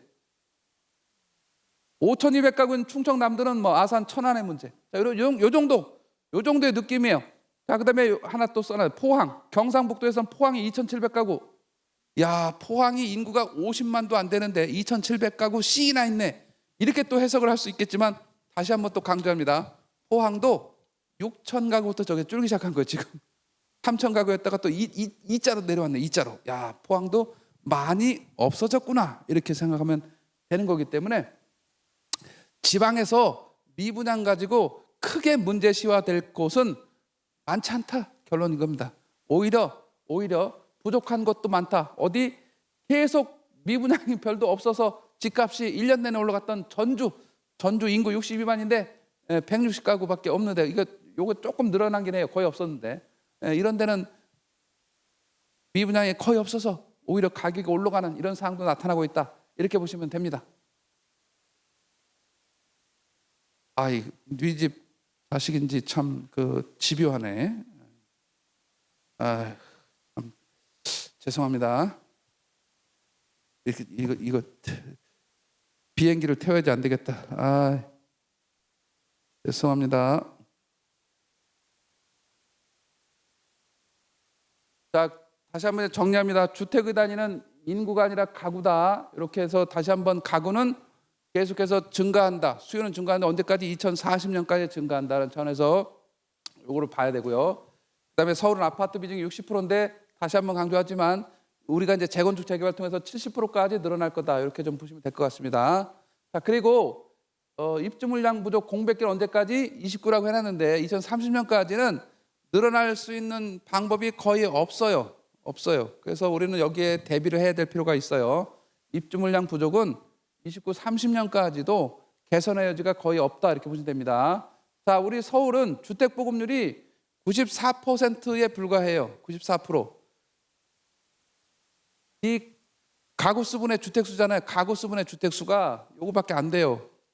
94%. 그래서 이게 105%, 110% 정도 돼야지 돼요. 그래야지 이 주택에 여유가 있어. 이사 가는 사람들 빼고 빈집 빼고 이렇게 되면 절대 부족 시대에 들어 있다는 걸 참고로 아시면 될 것 같습니다. 자, 아까 얘기했습니다. 3기 신도시가 우리 수도권의 미래의 그런 공급 물량인데 현실적으로 문재인 정부에서 도시계획이 아까 공급이 과잉이라는 전제하에 쾌적한 주거환경 조성에 방점이 찍혀 있기 때문에 이 공급 물량이 절대 부족하다라는 걸 다시 한번 좀 말씀을 드려요. 자, 3기 신도시 제가 아까 얘기했던 파란색이 제가 서울지도 맨 첫 장에서 얘기할 때 파란색이 제가 입지를 거론한 곳들이에요. 자, 고양 창릉, 부천대장, 인천 계양, 광명시흥이고요. 여기 하남 교산이고 남양주 왕숙이고 이렇게 됩니다. 자, 이렇게 요 5군데가 요 부천대장, 인천계양은 이제 하나로 치고요. 5군데가 서울에서 볼 때는 나름대로 접근이 가능한 그런 지역이라고 볼 수가 있고, 요 빨간색들은 서울에서 가기 또 멀어요. 나름대로. 물론 여기 뭐 의왕, 완산 여기는 또 어떨지 모르겠으나 나머지는 가기가 거의 힘든 지역이에요. 결국은 이제 요거란 말이죠. 요게 다 합쳐본들 25만 가구 정도에 불과해요. 25만 가구. 아까 제가 보금자리 주택 지구 얼마 들어갔다고 했습니까? 21만 호가 보금자리 주택이라고 했잖아요. 자, 수도권의 2기 신도시는 61만 호였고요. 그래서 요것만 따지면은 25만 호에 불과해요. 결국은 3기 신도시가 다 입주해 본들 25만 호에 불과하다 라고 보게 되면 주택 공급은 절대적으로 부족 시대를 면키 어려운 우려가 있어. 그래서 뭘 해야 된다? 빨리 재건축 재개발을 확충해야 돼요. 재건축 재개발을. 그게 아주 중요한 그런 포인트라고 할 수 있겠습니다. 왜 3기 신도시가 이렇게 기획이 됐느냐? 아까 얘기했습니다. 문재인 정부 당시에 공급이 많다 보니까 지금을 기초로 해서 미래에 대한 10년 후의 설계를 현재를 기준으로 공급이 과잉이라는 설계를 해버리니까 미래는 공급을 축소해서 쾌적하게 만들어야 되겠다는 그런 안타까운 한 치 앞도 내다보지 못하는 도시 설계를 한 거예요, 결론적으로. 그러다 보니까 현재 공원 녹지, 공원 녹지를 쾌적해야 되니까 공원 녹지를 도시 면적의 34%, 전체 도시 면적이 100이면 3분의 1을 공원으로 만드는 거예요. 3분의 1이 공원이야. 3분의 1이. 전체 도시가 100이면 34%가 공원이에요. 이런 도시 설계는 이거 20%만 해도 충분한 건데 1기가 19%예요. 이 19%저 일산 분당해가지고 어떻게 공원 녹지 부족하다고 생각하는 사람이 있습니까? 없잖아요. 그것만 해도 충분한 거를 과도하게 공원을 지정해놔요. 34% 공원. 그러니까 아는 사람은 좋겠죠. 뭐 나가자마자 여기도 공원 저기도 공원 사방이 공원이니까. 그러나 누구를 위한 거냐 하는 관점에서 보면 심각한 거예요. 자, 자조경지 지식산업센터를 이 2기가 4.7이에요. 그러니까 5%면 되는데 이걸 무려 13.8%를 지정해놔요. 자조경지 지자체가 요청한다고. 지자체가 뭐 지식산업센터 회사 만들어서 거기서 사업체가 운영되면 그 신도시에서 출퇴근해야 된다. 자조경지 만들어야 된다. 이런 관점에서 이거를 과도하게 이렇게 해놔요. 이거 지식산업센터 다 이제 비어 텅텅 빌 거예요. 지금도 다 비어 있어요. 아직까지 지식산업센터. 이 땅을 이거 5%만 남기고 다 주택용지로 바꿔야 돼요. 정작 주택용지가 24%밖에 안 돼요. 주택용지가 이거 반대로 해야지. 공원이 24%고 주택이 34여도 시원찮을 판에 이렇게 거꾸로 이렇게 도시계획을 해놨다. 그래서 현재 용적률이 196%다. 196%면 15층짜리 짓겠다는 거예요. 그냥 간단하게 얘기하면 15층짜리. 자, 그런데 고양 창릉에는 15층짜리 짓고 위에 있는 일산 신도시는 현재 용적률이 300%로 배정돼 있어요. 300%로. 그럼 무슨 얘기예요? 고양 창릉 서울에 더 가까운 3기 신도시는 15층짜리 짓고 뒤에 있는 일산은 재건축하면서 40층 짓겠다는 얘기예요. 뭔가 논리적으로 전혀 맞지 않잖아요. 자, 그래서 간단합니다. 이 3기 신도시 물량을 늘리기 위해서 용적률 196%를 300%로 늘리면 돼요. 우리 여기 목동처럼 300%로 늘리면 되는 거예요. 그러면 간단하게 이렇게 늘어나요. 20만 원 이상 늘어나요. 자, 공원 녹지 축소하고 자조경지 축소해서 주택경지로 전환해. 이 20만 원 늘어나는 건 일도 아니에요. 같은 땅을 가지고. 이걸 괜히 또 뭐 어디 그린벨트를 또 확보해가지고 또 지정해서 이름 또 10년짜리잖아요. 10년짜리. 이건 이미 발표한 지 5년 지났기 때문에 앞으로 5년 안에 입주할 수 있지 않습니까? 그래서 가장 빠르고 쉬운 방법이 이건다 라고 제가 수없이 5년 전부터 주장을 하기 시작했습니다. 그래서 문재인 정부 당시부터 정세균 총리, 김부겸 총리, 국토부, 윤 정부 때도 국토부, 현 정부 때도 국토부, 아무리 가서 얘기해도 철벽방어를 해요. 철벽방어 쾌적하게 만들어야 된다. 그래서 제가 답은 하나다. 늘공은 바뀌지 않는구나. 늘공무원. 위에 장차관은 바뀌는데 늘공은 안 바뀌어. 그러니까 자기가 해놓은 걸 안 바꿔요. 이거 심각하다. 이 생각을 했습니다. 제가 9월 달까지도 또 얘기했습니다. 9월 달. 아까 97 공급대책 발표할 때 국토부에서 홀을 해서 갔어요. 다시 한번 제안을 해야 되겠다. 마음 먹고 3기 신도시를 빨리 이거를 계획을 수정해서 공급 물량을 20만 원 늘리자. 이게 가장 시장 안정에 중요한 거다라고 얘기를 했으나 그거 뭐 엄청나게 쾌적하게 입주하면 되게 좋을 건데 그걸 바꾸자. 뭐 이런 식이에요. 깜짝 놀랐어요. 현실 인식이 이렇게 부족하구나.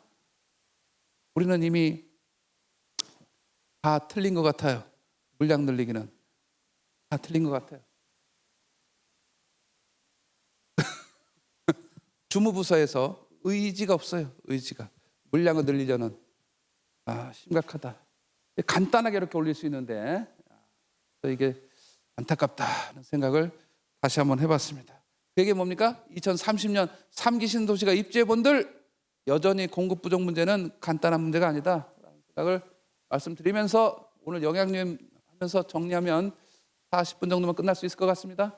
자, 전국의 매매 가격 자료를 보시면 안 됩니다. 그거는 전달 거고 이게 10월 말이 며칠 전이잖아요. 업데이트를 했기 때문에 약간 다릅니다. 다르니까 이거 10월 말 엊그제잖아요. 10월 말 데이터 업데이트했다.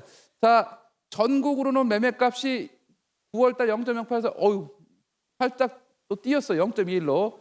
수도권도 0.24, 0.46으로 엄청 올랐네요. 서울도 0.5에서 0.96. 물론 저거 10월 15일 날 요때 발표된 게 거의 100% 반영된 건 아닙니다. 자, 5대 광역시도 하락폭이 줄었고 기타 지방은 뭐 보합 그대로 유지네요. 자, 서울에서 수도권에서는 인천이 살짝 마이너스인데 아까 인천 서구의 미분양이 조금 많더니 인천 서구가 제일 하락폭이 크네요. 그죠? 자, 인천 중구는 0 정도예요. 0 정도. 인천 서구의 문제구나. 인천 서구의 검단의 문제구나. 간단하게 이렇게 요약을 해볼 수가 있고, 자, 경기도에서는 분당 과천 최고의 강자들은 여전히 오마이갓이네. 오마이갓은 뭘 한 달 월간 상승률이 이거 처음 봤네. 이런 놀라울 일이네요. 분당이 3.83 월간 상승률이 3.8 이게 1%대만 돼도 높다고 하는데 월간 상승률이 말이죠 3.83 그런데 광진도 3.1인데 과천 2.37 이거는 뭐 거의 폭등 수준이라고 볼 수가 있어요. 폭등 수준. 이게 현실에서는 20억짜리가 한 23, 4억 정도 된 느낌이라고 생각하시면 돼요. 이게 분당이 놀랐네요. 그죠? 자, 아까 얘기한 대로 미분양이 좀 많은 평택, 이천은 마이너스. 이게 이제 수도권의 상황이라고 보시면 되고, 자, 전국에서는 하락폭이 매매에서 제일 많은 곳은 역시 아직까지는 대구입니다. 대구. 근데 대구도 이제 플러스가 나타난 중구가 이제 플러스가 나타난 이렇게 한 군데가 있다고 보면 되고, 대구, 광주가 조금 안 좋죠? 예. 나머지는 뭐 하락은 있지만 그 폭이 심하진 않아요. 자, 지방에서도 요 상승 지역이 이제 이렇게 가운데 나타나고 있다. 재작년만 해도 이 가운데 상승 지역이 거의 없었어요. 예, 거의 없었어요. 근데 이제 가운데는 많이 들어왔다. 그 얘기는 뭡니까? 지방도 이제 서서히 반전이 시작되고 있다. 제가 얘기한 대로 지방도 이제 내년에는 플러스로 간다예요. 더군다나 지방 먼저 하겠습니다. 전세입니다. 전세를 보면 아까 부산 대구가 마이너스였잖아요. 매매 가격은 마이너스 0.25 그랬잖아요. 대구조차도 지금 전세는 플러스로 이미 반전돼 있다는 거예요. 부산도 마찬가지고요. 다시 돌아가 볼까요? 자, 이겁니다. 대구가 마이너스 0.25였잖아요. 광주도 마이너스 0.21. 매매가는 부산은 이제 많이 하락폭이 줄었어요. 대구하고 비슷했기도 했었는데 하락폭이 줄었어. 자, 요걸 보고 다시 전세로 가시면 요겁니다. 부산이 올라가 있고 대구도 플러스로 반전됐다는 것은 엄청난 의미가 있어요. 자, 그래서 내년이 아니고 올해 제가 전망하기를 12월 달에 전국의 전세 가격은 플러스로 반전될 거다라는 전망을 제가 했었는데 거의 뭐 현실화될 것 같아요.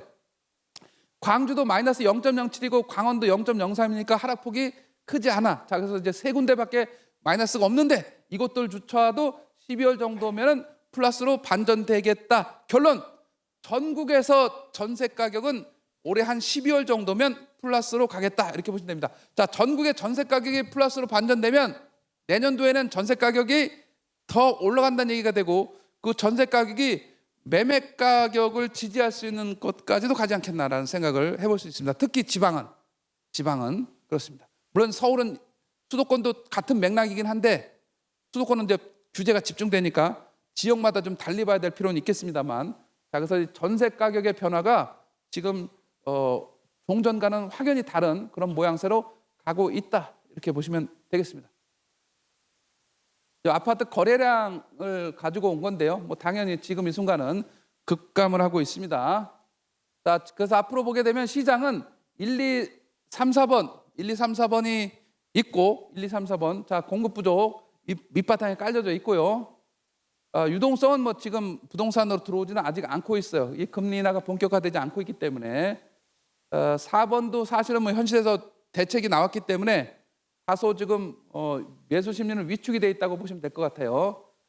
자, 그다음에 이제 대출 규제가 지금 강력하게 가고 있는 거고 부동산 정책 쪽도 지금 가고 있는 거고 단기 급등 부담감도 있다고 이렇게 보시면 될 것 같습니다. 자, 결론적으로 얘기하게 되면 원래 종전에 10월 15일 이전에는 대략 이게 6대 4 정도의 편차로 보겠는데 이게 이제 조금 완화가 돼서 한 55대 45 정도로 봐야 되지 않겠나라는 생각을 해볼 수가 있겠습니다. 아까 미분양 얘기는 크게 부담이 없다고 보면 될 것 같고요. 경제 침체는 뭐 이미 침체이기 때문에 큰 의미가 없다고 보시면 될 것 같습니다. 자, 분양시장의 집중력. 분양시장은 서울에서 내년도에 재건축의 최대 대물이 나옵니다. 최대 대물이 재건축이 뭐냐면 반포주공 1단지 한강변에 있는 1, 2, 4주구가 내년 3월중에 잠정적으로 분양이 되는데 3월이 아닐 수도 있습니다만 대략 1,800가구에서 2,000가구 정도가 분양 물량으로 나올 것 같아요. 전체 한 5,000세대 정도 되는데 5,000세대 중에 대략 한 2,000가구 가까이가 일반 분양에 나오게 됩니다. 반포에서 엄청나죠. 2,000가구. 많이 나와봤자 뭐 2, 300가구 이렇게 됐었는데 거의 1,800에서 2,000가구가 일반 분양에 나올 것 같다. 여기는 이제 분양가 상한제니까 분양가가 8천만 원 정도 될 것 같다. 얘기고 만약에 당첨이 됐다. 당첨되는 즉시 가격은 2배. 주변이 평당 1억 6천이니까 이렇게 된다. 보시면 됩니다. 그 얘기는 뭔 얘기입니까? 분양시장이 여전히 집중력을 가지고 있겠다라는 겁니다. 그런데 말입니다. 분양시장에도 방금 앞서 얘기했던 대출 규제가 그대로 적용됩니다. 그래서 중도금 대출 LTV 40% 적용되기 때문에 중도금이 60%잖아요. 40%밖에 대출 안 해줘. 20% 자기가 내야 되는 거예요. 자, 더 문제가 있습니다. 잔금대. 잔금으로 가면 대출 규제 뭘 받는 거예요? 6억, 4억, 2억을 받는 거죠. 6억, 4억, 2억. 6억, 4억, 2억. 분양가가 15억 원이야. 6억. 15에서 25는 4억. 25억 초과 분양가는 2억밖에 잔금 대출을 못 받아요. 그러면 중도금 대출 받았던 것도 오히려 갚아야 돼요. 이게 이제 문제인 거예요. 그 얘기는 뭐예요? 청약을 하려면 현금이 없으면 안 된다는 거죠. 그래서 현금 부자와 어떻게 그 로또 2배 되는 로또를 아무나 못 갖는다는 거예요. 이제 그런 기회조차 현금이 없으면 청약도 엄청난 2배 올라가는 것도 하기도 어려워졌다. 이렇게 보시면 됩니다. 누구를 위하여 종을 울리나죠? 결국은 청약자가 여기서도 양극화된다. 이렇게 보시면 됩니다. 그러면 2,000가구에서 경쟁자가 엄청나게 제거되겠네요. 그죠? 돈 없는 분들은 하기도 힘드니까. 현금 부자들의 절호의 기회가 왔네. 돈 넣고 돈 먹기 2배. 요거 집중력이 나타날 것 같다 생각하시면 됩니다. 자, 이제 금리가 문제는 이 주담대 금리가 낮아져야 되는데 3.96 거의 안 떨어지고 그대로 유지되는 거는 일단은 기준금리를 2.5에서 계속 한국은행에 안 내리고 있어요. 안 내리고 있기 때문에 요 대출금리가 안 떨어져요. 그래서 이걸 내리게 되면 한 3.5 정도까지 내려가지 않겠나 예상을 했었는데 계속 안 떨어지고 있는 기현상이 있겠다. 대출금리가 거의 뭐 4%에 육박한 거죠. 그죠? 자, 요 이제 추이를 보겠습니다. 추이를 보시게 되면 서울이 파란색이 매매입니다. 매매가 제가 이게 매월 점을 한 점 한 점 찍어가지고 2011년부터니까 거의 15년 동안 이 점을 연결해서 선이 된 거예요. 이게 전년 동월 대비이기 때문에 추이를 보는 거예요. 추이를 보는 거예요. 자, 그러면 지금은 어디쯤 왔습니까? 가격이 바닥을 찍고 가격이 아니라 추이니까 추이가 지금 요 정도에 있어요. 자, 서울은 계속해서 올라가고 있구나 이렇게 볼 수가 있겠고, 전세 가격은 물론 약간 둔화되는 모양새를 갖고 있지만 다시 한번 얘기하지만 이 전세는 추이는 시간이 갈수록 이렇게 완만하게 우상향할 것으로 예상됩니다. 현재까지는 경기도, 인천이 다 거의 일자인데 이 전세 가격이 이제 서서히 올라가는, 자칫하면 어떤 현상이 나올 수 있냐면 여기가 나올 수 있어요. 요 구간이. 자, 매매는 물론 이제 당장 그러진 않는데 규제가 더 강화돼서 세게 되면 매매는 정체 상태에서 전세 가격만 고공행진하는 그런 일이 생길 수 있는 우려도 있을 수 있어요. 물론 그건 극단적이긴 한데 지금의 상황은 솔직히 얘기하면 둘 다 올라갈 확률이 높죠. 둘 다 올라갈 확률이 높아요. 사실은 이때는 사실은 경제 침체기에서 아주 특단의 쇼크 상태였기 때문에 그렇다고 할 수가 있어요. 자, 이렇게 바닥을 요 점을 찍다 보면 추이니까 어느 정도가 매수 시점인가를 쉽게 파악할 수는 있습니다. 그때 당시 2013년, 14년도가 이제 매수 타이밍이었죠. 그다음에 이제 2019년도가 또 한번 매수 타이밍이었고요. 그다음에 이제 23년이잖아요. 예, 이때도 한번 매수 타이밍이 왔었어요, 그죠? 지금은 이제 올라가고 있는 중이기 때문에 자칫하면 이제 추격 매수라는 꼴이 돼서 매수 시점으로 그렇게 아주 적합하다고 보기는 어려워요. 추이상은 그렇습니다. 추이상은. 자, 나머지 지역도 아까 대구가 물론 지하에 아직까지 있지만 이렇게 이제 고개를 슬슬 들고 있잖아요. 고개를 들고 있다. 부산도 이미 전세는 고개를 들고 이제 지상으로 나왔잖아요. 매매도 따라올 확률이 높다. 울산은 이미 지상으로 다 나와 있어요. 매매 전세 똑같이. 자, 나머지는 통과합니다. 자, 그래서 이제 전망을 하게 되면 수도권은 전방적으로 아직까지는 소폭 상승 패턴을 유지하게 된다. 그렇지만 아까 얘기한 대로 대책이 가시화가 되게 되면 연말까지는 이렇게 지역별로 관망세를 유지할 확률이 높아요. 지역별로 관망세를. 매물이 나오지 않고 있기 때문에 물론 매수자도 별로 없어요. 그래서 간혹가다 급한 사람들이 한두 명 나올 거예요. 급매가 나올 수 있다는 얘기죠. 급매가. 이런 것들 때문에 지역별로 보합, 약보합 이런 것도 연말까지는 한번 예상을 해볼 수 있지 않겠나라고 판단이 들고, 그러나 내년에는 양상이 좀 달라져요. 요 대책에 적응하는 기간은 대략 한 2달 정도라고 보시면 돼요. 2달. 자, 연말까지는 이렇게 관망 유지하겠지만 내년도에는 이제 다시 좀 돌아갈 수 있어요. 원시될 수 있어요. 내년도엔 또 유동성이 많이 늘어나잖아요. 우리나라 예산도 지금 700조를 넘게 편성한다는 거 아니에요. 오늘 그 시정연설에서 나왔잖아요. 내년도 예산 700조 넘어가는 거로 나오잖아요. 그 얘기는 이제 뭐예요? 내년 6월 3일 날 선거가 있잖아요. 선거가 있으니까 예산 집행을 언제 하는 거예요? 1분기에 집중적으로 예산 집행하겠죠.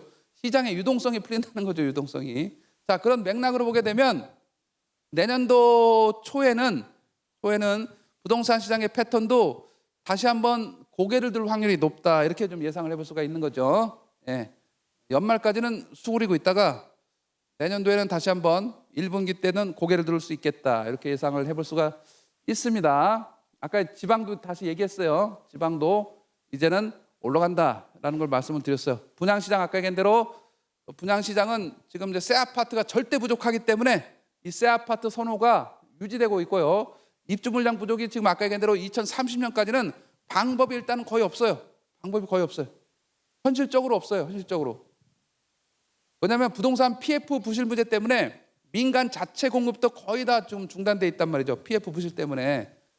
그러다 보니 공급은 한 3-4개가 있지 않습니까? 다시 한번 얘기하면 신도시가 있고요. 신도시.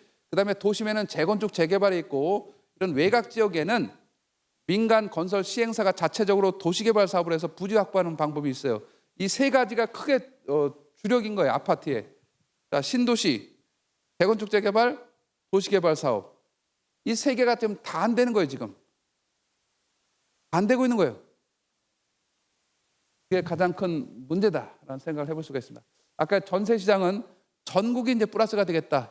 이제 10월이잖아요. 10월 데이터니까 11월, 12월 데이터는 전세는 전국이 플러스가 되겠다라는 걸 다시 한번 말씀드리고, 자, 다주택자 이 종부세가 문제인데 종부세를 어떻게 할 거냐? 이게 지금 이제 보유세에 대해서 검토를 한다는 거 아니에요? 자, 근데 어차피 다시 한번 얘기하지만 내년 6월 3일 선거가 있기 때문에 내년도 종부세는 일단은 안 올린다고 보는 게 적절할 것 같습니다. 안 올린다고 본다. 물론 하나를 할 수 있긴 합니다. 그게 하나가 뭐냐면 공정시장 가액 비율이라고 해서 지금 현재 60%로 최저 낮춰져 있잖아요. 이걸 80%로 올리면 20% 올리면 이게 이제 정상화라고 표현할 수도 있긴 한데, 어찌됐건 그렇게 올리면 종부세가 대충 25% 늘어납니다. 25% 늘어납니다. 1,000만 원 내면 1,250만 원 이렇게 내릴 수가 있어요. 그거 하나로. 그거는 혹시나 할 수 있지 않겠나 하는 생각을 해볼 수가 있고, 그거에다가 이제 자연 상승분이 있잖아요. 공시 가격이 올라가는 자연 상승분. 요게 반영이 되면 2개가 합쳐지면 한 30% 늘어날 수 있는 여지는 있을 수 있는 거죠. 네. 그렇게 예상을 해볼 수가 있는 거죠. 종합부동산. 그러나 전면적인 세제 개편은 하지 않을 것으로 본다. 사실은 저게 23년도부터 적용된 거예요. 그래서 집이 2채 이하는 0.5에서 2.7%예요. 0.5에서 2.7%. 집이 세 채 이상도 이미 올려놨어요. 세율을 0.5에서 최대 5%까지 94억 초과 5%까지 올려놨어요. 이거면 됐지 뭘 또 해. 그죠? 한지도 23년도니까 23, 24, 25 3년밖에 안 됐는데 안 해도 되는 거예요. 종부세는 그냥 놔두면 되는 건데 굳이 또 그거를 보유세. 그러니까 안타까운 거죠. 뭔가 이게 개념이 정확하게 파악돼야 되는데 이게 안 되니까 정책 당국자들이 참 여기 참 공무원 주최하는 거지 참 잠깐 망각을 했네 갑자기. 그렇구나. 시장 흐름을 잘 파악해야 되는데 정책적으로 그죠? 종부세는 강할 필요가 없어요. 보유세는 그대로. 오히려 지금 해야 되는 거는 이 양도세 중과 이거를 말이죠. 내년 5월 9일까지 유예돼 있는데 저거를 더 유예는 내년도에 저는 요 생각을 합니다. 저거는 1년 더 연장하지 않겠나? 1년 아니면 최소한 6개월 연장하지 않겠나 생각을 합니다. 6개월. 왜 그러냐면 저걸 하게 되면 양도세 중과가 부활을 하게 되면 말이죠. 2주택자는 20%를 더 내야 되고 3주택자 이상은 30%를 더 내야 돼요. 그러면 이제 기본세율이 6에서 45%예요. 6에서 45%. 그럼 2주택자가 팔 때도 6에서 45니까 26%에서 65%를 내야 되는 거예요. 26에서 65%. 65%가 다가 아니라 65%의 10%, 6.5가 지방소득세 내야 되잖아요. 그러면 65에다가 6.5면 뭐예요? 71.5%예요. 최종세율이. 안 팔죠. 그거 어떻게 팔아요?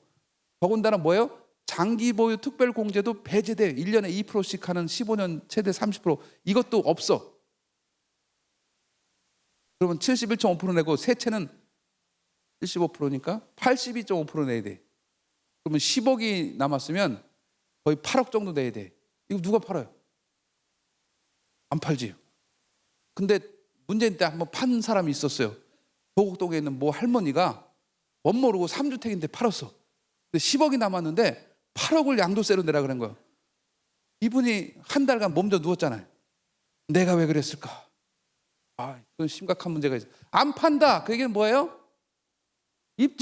매매 물량이 없으니까 역으로 뒤집어서 가격이 또 안 떨어지는 문제가 있어요. 자, 그래서 이거는 과감하게 유예가 아니라 양도세 자체를 낮춰야 돼요. 그런 문제까지도 검토를 해야 되는데 낮추지는 않을 것 같고요. 그걸 낮추겠습니까? 유예해서 이거는 중간을 하지 말아야 돼요. 그나마 그래도 퇴로를 확보해 줘야 팔겠다 이런 생각을 해볼 수가 있고요. 다시 한번 이제 얘기하지만 취득세 중과가 있어. 지금 조정 대상 지역이잖아요. 서울, 경기도시고 조정 대상 지역에서는 취득세 중과가 실시가 되는데 두 채를 살 때는 8%가 부과되고요. 세 채 이상은 12%를 내야 돼요. 지금 집이 한 채 있는데 서울에서 한 채 더 사잖아요. 두 채잖아요. 8% 내야 돼요. 근데 8%는 또 본세예요, 본세. 여기 뭐 지방 교육세나 이런 거 더 하면 8%가 아니라 9% 내야 돼요. 세 채 이상은 12%가 아니라 13.4% 내야 돼요. 그럼 10억짜리 사면 1억 3,400이 취득세예요. 어떻게 사요 이거를? 자, 이게 있기 때문에 토지거래하고는 굳이 없어도 되는 거예요. 왜? 두 채, 세 채 못 사거든요. 취득세가 높아서. 토지거래하고는 이거 폐지해도 되는 거예요. 왜? 조정대상지역으로 다 정했으면 취득세를 9% 내야 되고 13.4% 내야 되는데 어떻게 사냐고요. 안 산다고요. 이 문턱이 높아서. 저로 다 해결된 건데 억지 춘향으로 또 토지거래구역을 지정해 놓은 거예요. 이거 과감하게 해제해야 되는. 자, 다시 한번 이런 게 이제 적용이 되고 있다고 보시면 될 것 같고, 요 아까 얘기했습니다. 양도세 중과가 내년 5월 9일까지 유예돼 있는데 이걸 어떻게 할 것이냐 문제가 있습니다. 물론 이제 해석을 어떻게 하냐에 따라 달라요. 저 다주택자는 공공의 적이다 이러면 저걸 또 부활시킬 수가 있어. 선거를 맞이해서 역으로 저처럼 매물이 안 나오면 가격이 올라간다 이런 우려를 해서 유예된다고 생각하는 사람이 있을 수 있겠지만 선거 때는 어떻게 돼? 야, 다주택자는 공공의 적이니까 저거 중과세를 해야 된다 이렇게 또 선거 이슈로 몰아가게 되면 저게 부활되면 그때는 이제 아까 얘기한 대로 부작용이 커지는 거예요. 매물이 거의 없어요. 이런 문제가 생길 수가 있겠다. 자, 아까 얘기한 대로 이제 좀 55대 45 정도 됐다고 했습니다만 여전히 상승에 대한 비중이 크다. 어차피 1년 보고 말 게 아니기 때문에 그렇습니다. 2년, 3년을 보게 되면 여지없이 입주 물량 부족에 따른 이런 문제가 크기 때문에 상승 변수가 클 수밖에 없겠다 말씀드립니다. 경제 침체는 계속 침체예요. 침체 아닌 데가 없어요.